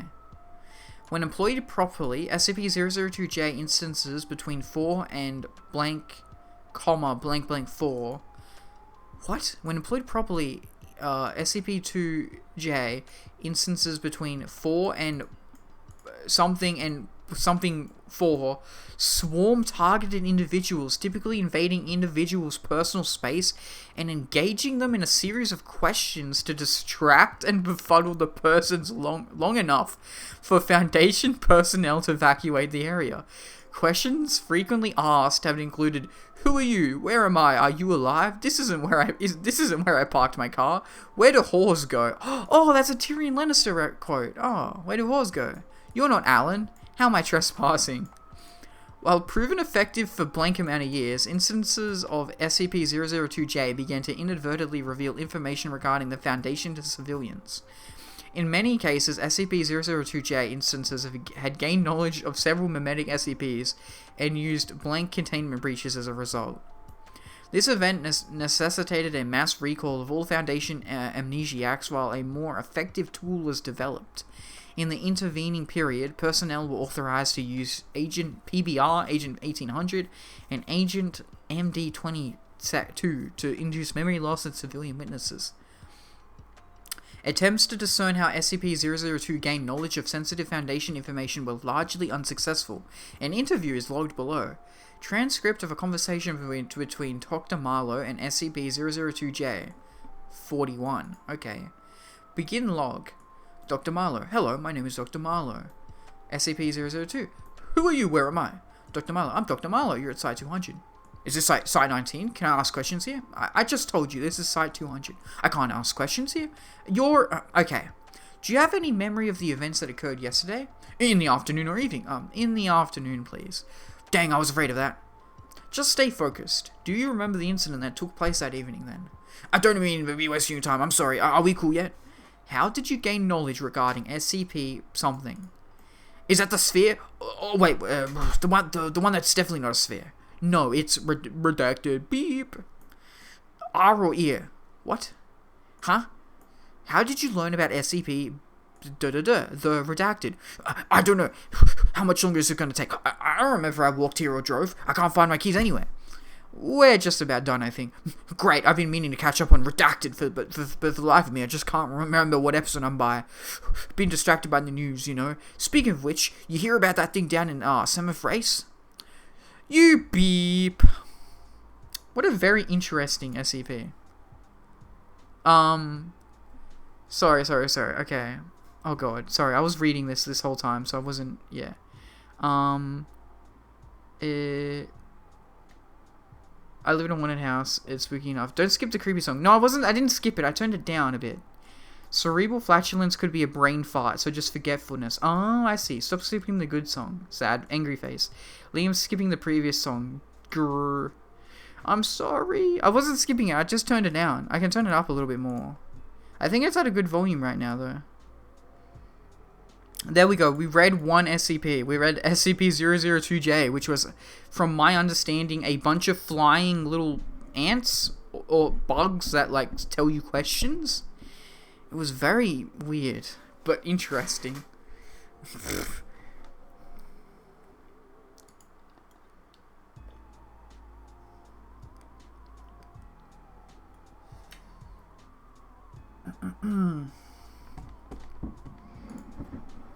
Okay, let's get back to what disruption class means, because I don't know what it means, honestly. I don't understand what these things mean. You skipped the previous song. Do you really want me to go back? Like, do you want this one? Is this really the one you want, Shelby?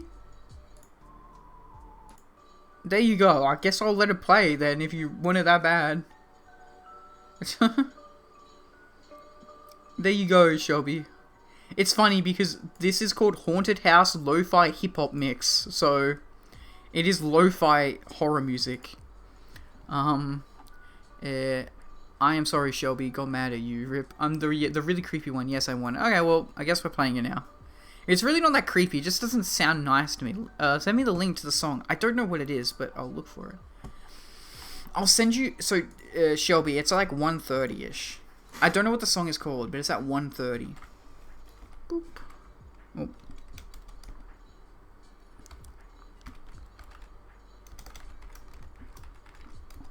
It's around there. I don't know what the actual song is called, I'm afraid.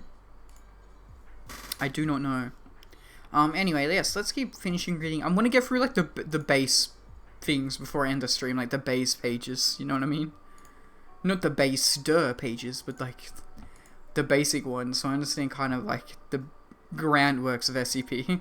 And then I can actually start reading, like, proper SCP articles, like, tomorrow or whatever. Okay, so Disruption. This is one of the new classes invented for this system. Disruption class refers to anomaly's ability to disturb the status quo and or break the veil. Yep, and then Temporal did a funny joke. When considering the disruption class of an object, ask yourself these three questions. 1. How swiftly will the influence of the anomaly spread? 2. How far will it spread if left unchecked? And 3. How easily can the Foundation neutralize its effects? Risk class. This is one of the new classes invented for this system. Risk class refers to the severity of anomaly's effects on an individual person and how easily one can recover from it. This is the protect part of SCP. When considering the risk class of an object, ask yourself these three questions. 1. How easily can individuals recover, if at all? 2. How severe are the effects? And 3. At what proximity do these effects start being noticed? And then a second class. This is an optional new class used but not invented for this classification system. The secondary class can also be known as an esoteric class. It uses the already known esoteric classes, which you can find a list of here, which is, yeah. This is just like random ones that you don't need to use that much, pretty much. It is standard for the containment class to be set to esoteric when utilizing a secondary class, but this is not required. Okay. If it were closer to Halloween, I would collab stream with you and tell spooky stories using Discord drawing game thing. Lol. I know. What? That's all? You gonna finish stream soon? No. Don't worry. We'll read more like actual SCPs. By the way, don't worry. I want to get through all these things so I can get to reading SCPs. You know what I mean? Detailed description. Also, let's move that there. So yeah, details, description, and clearance. Oh god. I don't want to be clicking on these and. Oh. Okay, no, these are just... Okay, these are nothing. Okay, cool. So yeah, we've already pretty much read these. But I'm going to go bed now, as it's 1 a.m. Good night all. Good night, Temporal. I'm glad you were here. Thank you very much, and have a good sleep. No spooky for you. Just, don't imagine the swarm of flies that ask you a bunch of random questions, like, where are my keys? No, officer, I wasn't drinking last night. Yeah, so we kind of already know about the clearance levels. Clearance levels is the primary section of this classification system that depends largely on the headcanon of the author and the reader. The descriptions below refer to a specific way that the Foundation is run, and that may not be in line with your view of the Foundation, but that's okay. Just use these as a general guideline and adapt as you see fit. How's the music going? The music went a bit quiet. There we go. Sigh. No, I will go past the creepy child standing in my hallway. I'm that child, says Shelby. And ignore the tall, tanky man leaning over my bed. Lanky man, I think you mean. Why'd you sigh, Shelby? Liam the lanky man, true. Where your, oh, what's that called? Where your sleep paralysis demons. Me and Shelby are sleep paralysis demons. That's kind of funny.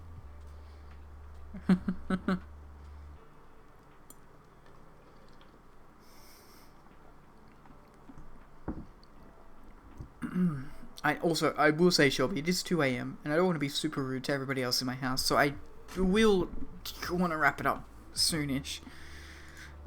Because it's 2 a.m. and it's not because I want to or I need to, but it's more so out of courtesy because I don't want to be a dickhead, right? There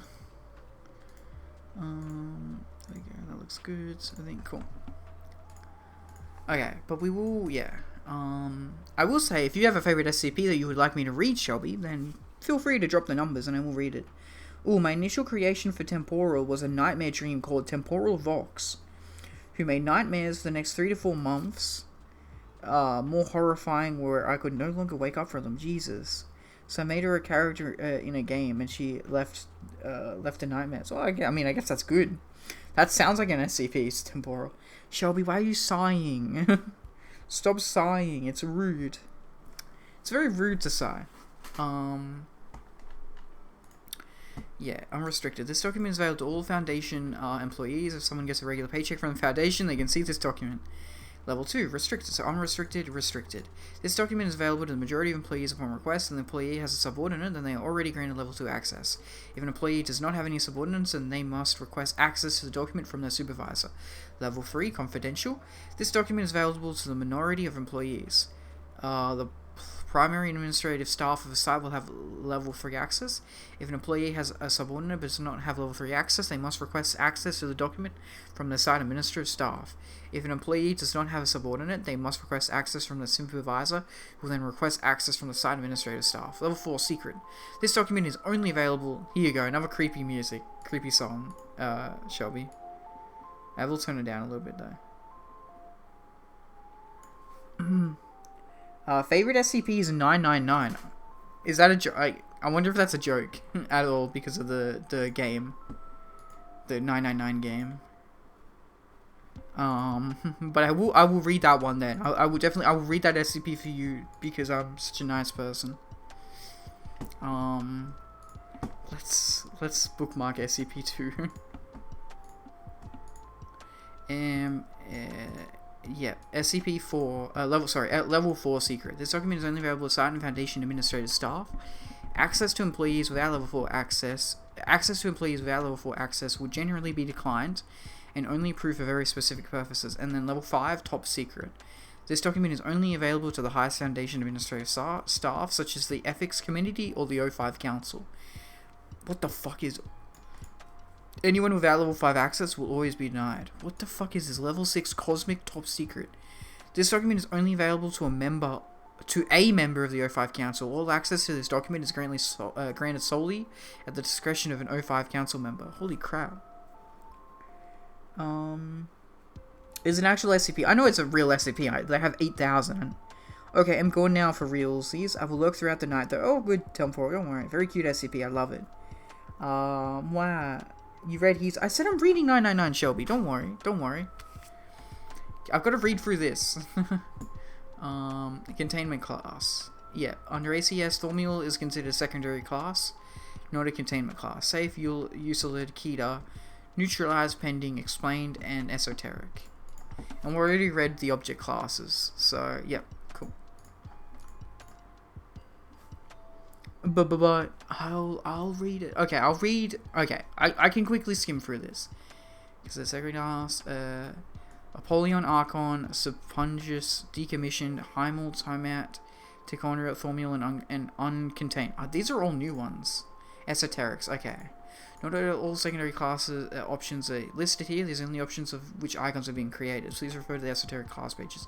Disruption class icons. Dark, Vlam, Kinect, Eki, and Almeida. Dark.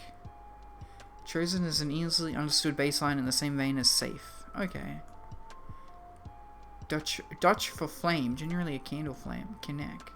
Generally a campfire, though it can be a bit larger. Oh. Eki. Pascha Sun and Amida.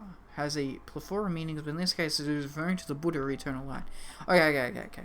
We'll hold off on this. I feel like we don't need to really read all the terminologies. I think we should... What? Huh. Okay, yeah, let's get rid of the glossaries. Whatever, just go, no, Shelby, we're reading yours, thank you very much. We're reading yours. Here we go, it should be 1. And then if we scroll all the way down to 999, bam, the tickle one. Oh, okay, I see already. You're a funny one, Shelby. We'll read the tickle one stuff. Let's go. This sounds awesome already. That has a really good name starting off. Whatever. SCP-999, object class safe. Special containment procedures. SCP-999 is allowed to freely roam the facility should it desire to. So it's just allowed to freely roam. But otherwise may stay in its pen either between 8 PM to 9 PM for sleeping. Wait, only sleeps for 1 hour. Or during emergency lockdowns for its own safety. Subject is not allowed out of its pen at night or off facility grounds at any time.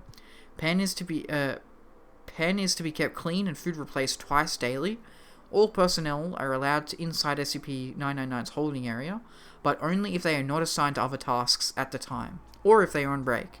Subject is to be played with when bored and spoken to in a calm, non-threatening tone. So I should be reading in a slightly calm...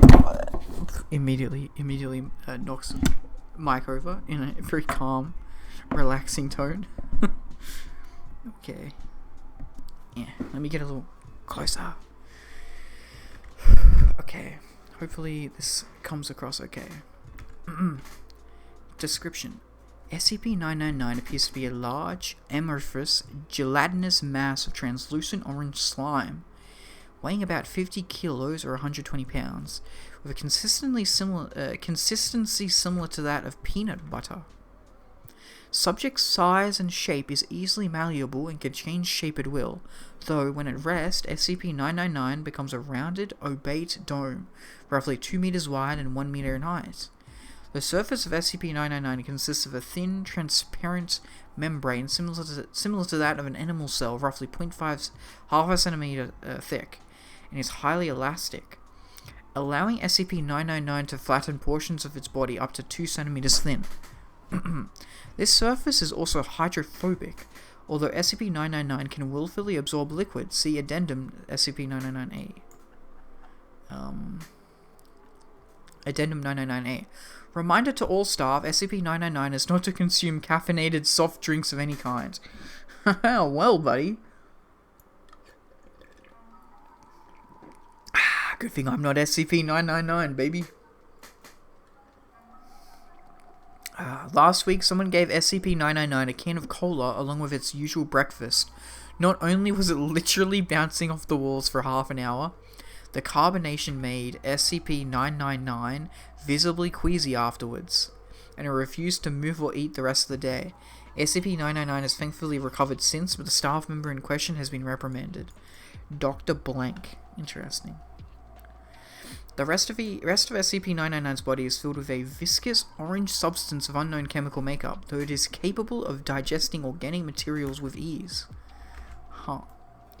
Subject's temperament is best described as a playful and dog-like. When approached, SCP-999 will often react with overwhelming elation, slithering over to the nearest person and leaping upon them, hugging them with a pair of pseudopods while nuzzling the person's face with a third pseudopod. All the while what is a pseudopod? I hope this doesn't What is a pseudopod? Please don't give me... Okay. Okay. Hopefully that wasn't against TOS. Search it up on Google. It looks like search up SCP-999. Okay. Aww. It does look cute. Look at this little boy. That's wholesome. That's pretty cute. I do like that. SCP-999 looks so cute. He does. He does. He does.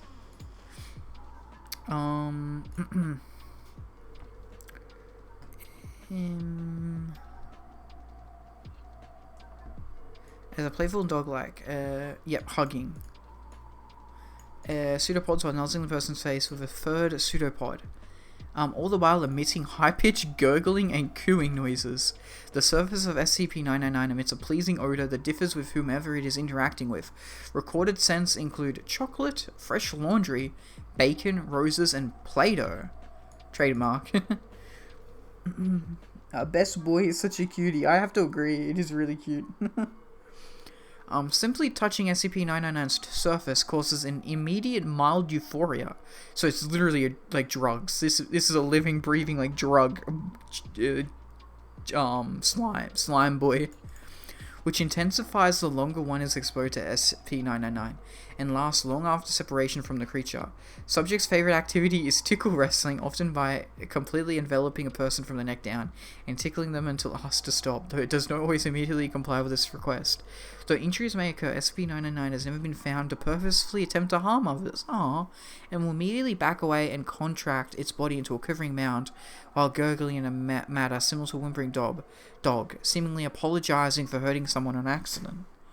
Aww.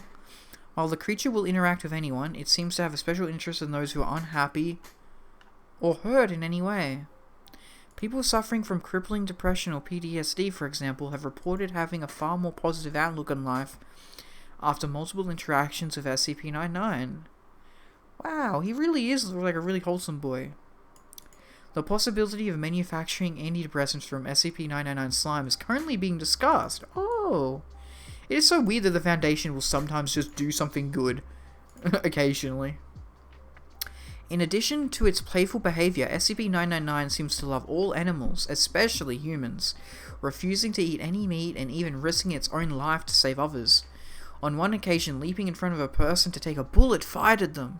Subject's intellect is still up for debate, though its behavior is infantile. It seems to understand human speech and most modern technology, including guns. SCP-999's diet consists entirely of candy and sweets, with M&Ms and Necco wafers being its favorites. What is a Necco wafer? Images. Oh, I'm not familiar with this brand. This is not a brand I have here in Australia, I don't think. Its eating methods are similar to those of an amoeba. Amendment SCP-999-B. The following is a report from an experiment in which SCP-682... So, I don't know what SCP-682 is. I think it's, the long-nosed one, maybe? Yeah, the crocodile. Okay, so... I don't want to know about 682 yet, but I know that it's the crocodile boy. Is exposed to SCP-999 and hopes that it will curb the creature's omnicidal rage. SCP-999 is released into SCP-682's containment area. SCP-999 immediately slithers towards SCP-682. 999 elated gurgles.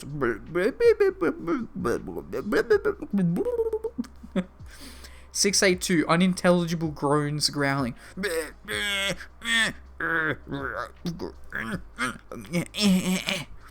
What is that? SCP-999 moves in front of SCP-682, jumping up and down in a dog-like manner while calling out in a high-pitched squealing noise. Fuck this, man. 682 groans. Disgusting.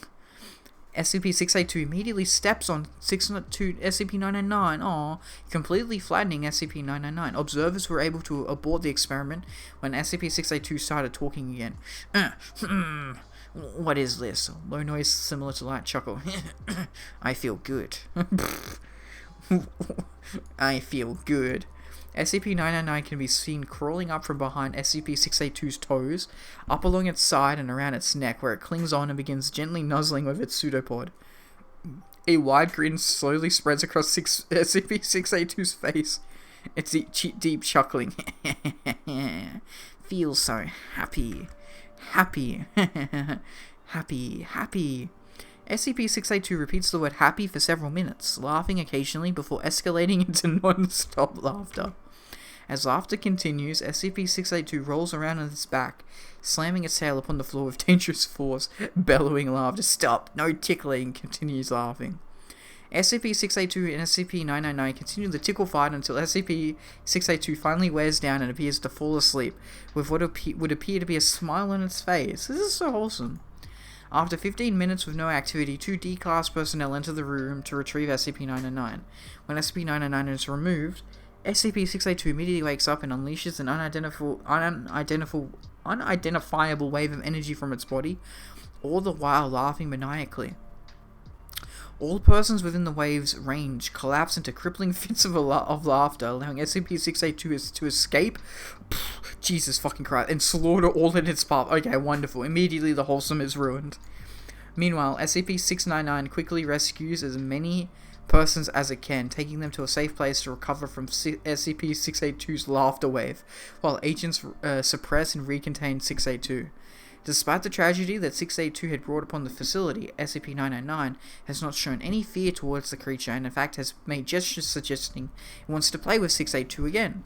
682, however, has stated, "That fusilent little unintelligible can beep and die." Memo from Dr. Blank. While the test was unsuccessful and ended in tragedy, that had to be the funniest thing I have ever seen. I never thought I'd see the day when I would regard SCP-682 as cute. Please send me a copy of the security tapes ASAP. That's really funny. That is really good. Edit tags. History files.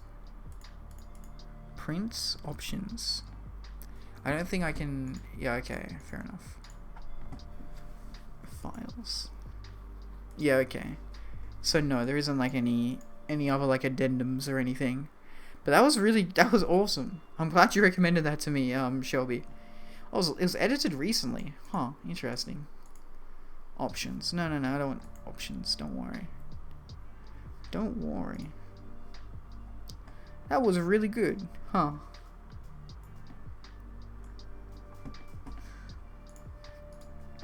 There you go. We've read SCP-999. Now, let's try and finish the disruption class options. And then I'll have to call it, okay? Because it's, 2:15. We'll end at 2:30, and then I gotta get off, because I don't want to be a dick. The known or potential disruption is so low as to not be a concern. The object is essentially inert. When uninteracted with, it may potentially only affect a single individual. The Foundation would find it trivial to clean up after it. Oh god. The known or potential disruption would be localized to a small handful of people. The anomalous effects certainly do affect multiple people, but it would not extend very far. The Foundation would find it relatively simple to neutralize its effects. The known or potential disruption would be extended to a number of people roughly defined as a city. The anomalous effects could spread with fairly significant speed, fast enough as to cause concern. The Foundation would find it moderately difficult to neutralize its effects. So that was a Kinect. It's an Eki. The known disruption would extend to roughly the size of a large metropolitan area to an entire country. The potential disruption could extend to the entire known world. The spread would be swift and difficult to manage. The Foundation would find it quite difficult to neutralize its effects. And a meter. The disruption class should be reserved for special circumstances when the Foundation is essentially declaring war on an anomaly. When an anomaly poses such a dire threat to the status quo in the Foundation's veil, that there is no other option than to use all possible options in order to neutralize it. The effects of a meter anomaly would extend to the entire known world and possibly the entire universe. And then we have risk class. Notice, caution, warning, danger, and critical. Notice. The anomalous effects of the objects are nearly non-existent to miles. An individual within close proximity of the object will not feel anything as a result of the danger. It poses no danger to any individual nearby. The anomalous effects of the object are mild to moderate. An individual with close proximity of the object may feel mild effects from the anomalous object. It poses mild danger to any individual nearby. Warning. The anomalous effect of the object are moderate to significant. An individual within close proximity of the object will feel mild effects or may feel major effects from the anomalous object. It poses moderate danger to any individual nearby. Danger. The anomalous effect of the object is significant to extreme. An individual within close proximity of the object will feel major effects or may feel extreme effects from the anomalous object. It poses significant danger to any individual nearby. And critical. The risk class should only be chosen when the object's effects will be near instant and or extremely severe. It does not necessarily need to cause actual death, but death is incredibly likely and expected. Any individual nearby will feel the effects near instantly, and possibility of recovery is impossible. ACS add-ons and extras. More icons. Okay, and this just shows us different icons for like sub things, I think. Yeah, okay. Okay, so we did finish reading this then. Awesome. Good. Wait, number 1? Where is number 1? Oh my god, I don't need classified information. Thank you, please. Wait, show me footnote number 1. Where is number 1? Control F1. Show me 1. No, show me 1. 1. No, it's just 1. Okay, weird. Whatever. Disruption class names are all based on degrees of light or illumination. The higher the disruption class, the farther the light spreads from the source. Tristan is easily understood based on the same vein as safe. Oh yeah, we already saw all these. Where is 1, I wonder?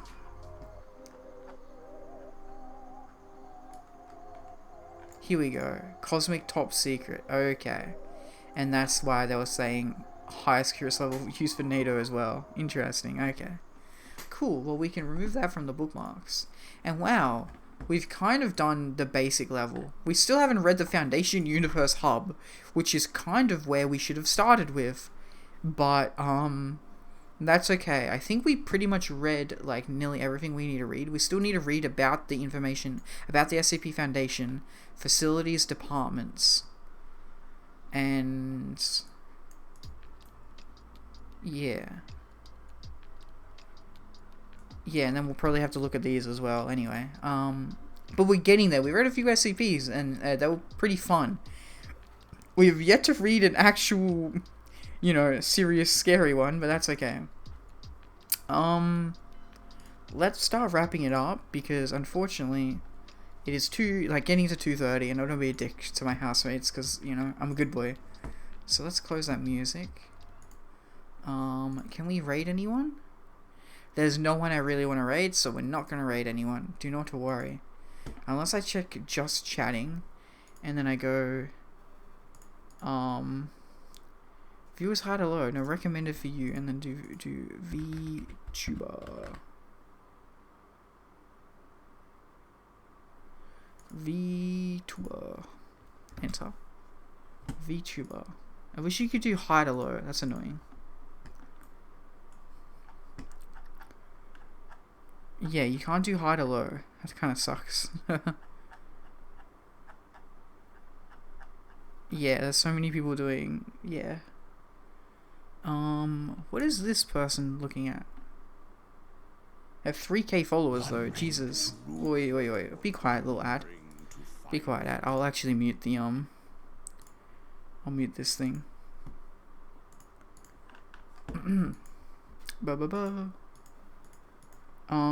You can do high to low and low to high. I couldn't find it. It wouldn't click low to high for me for some reason. Unfortunately.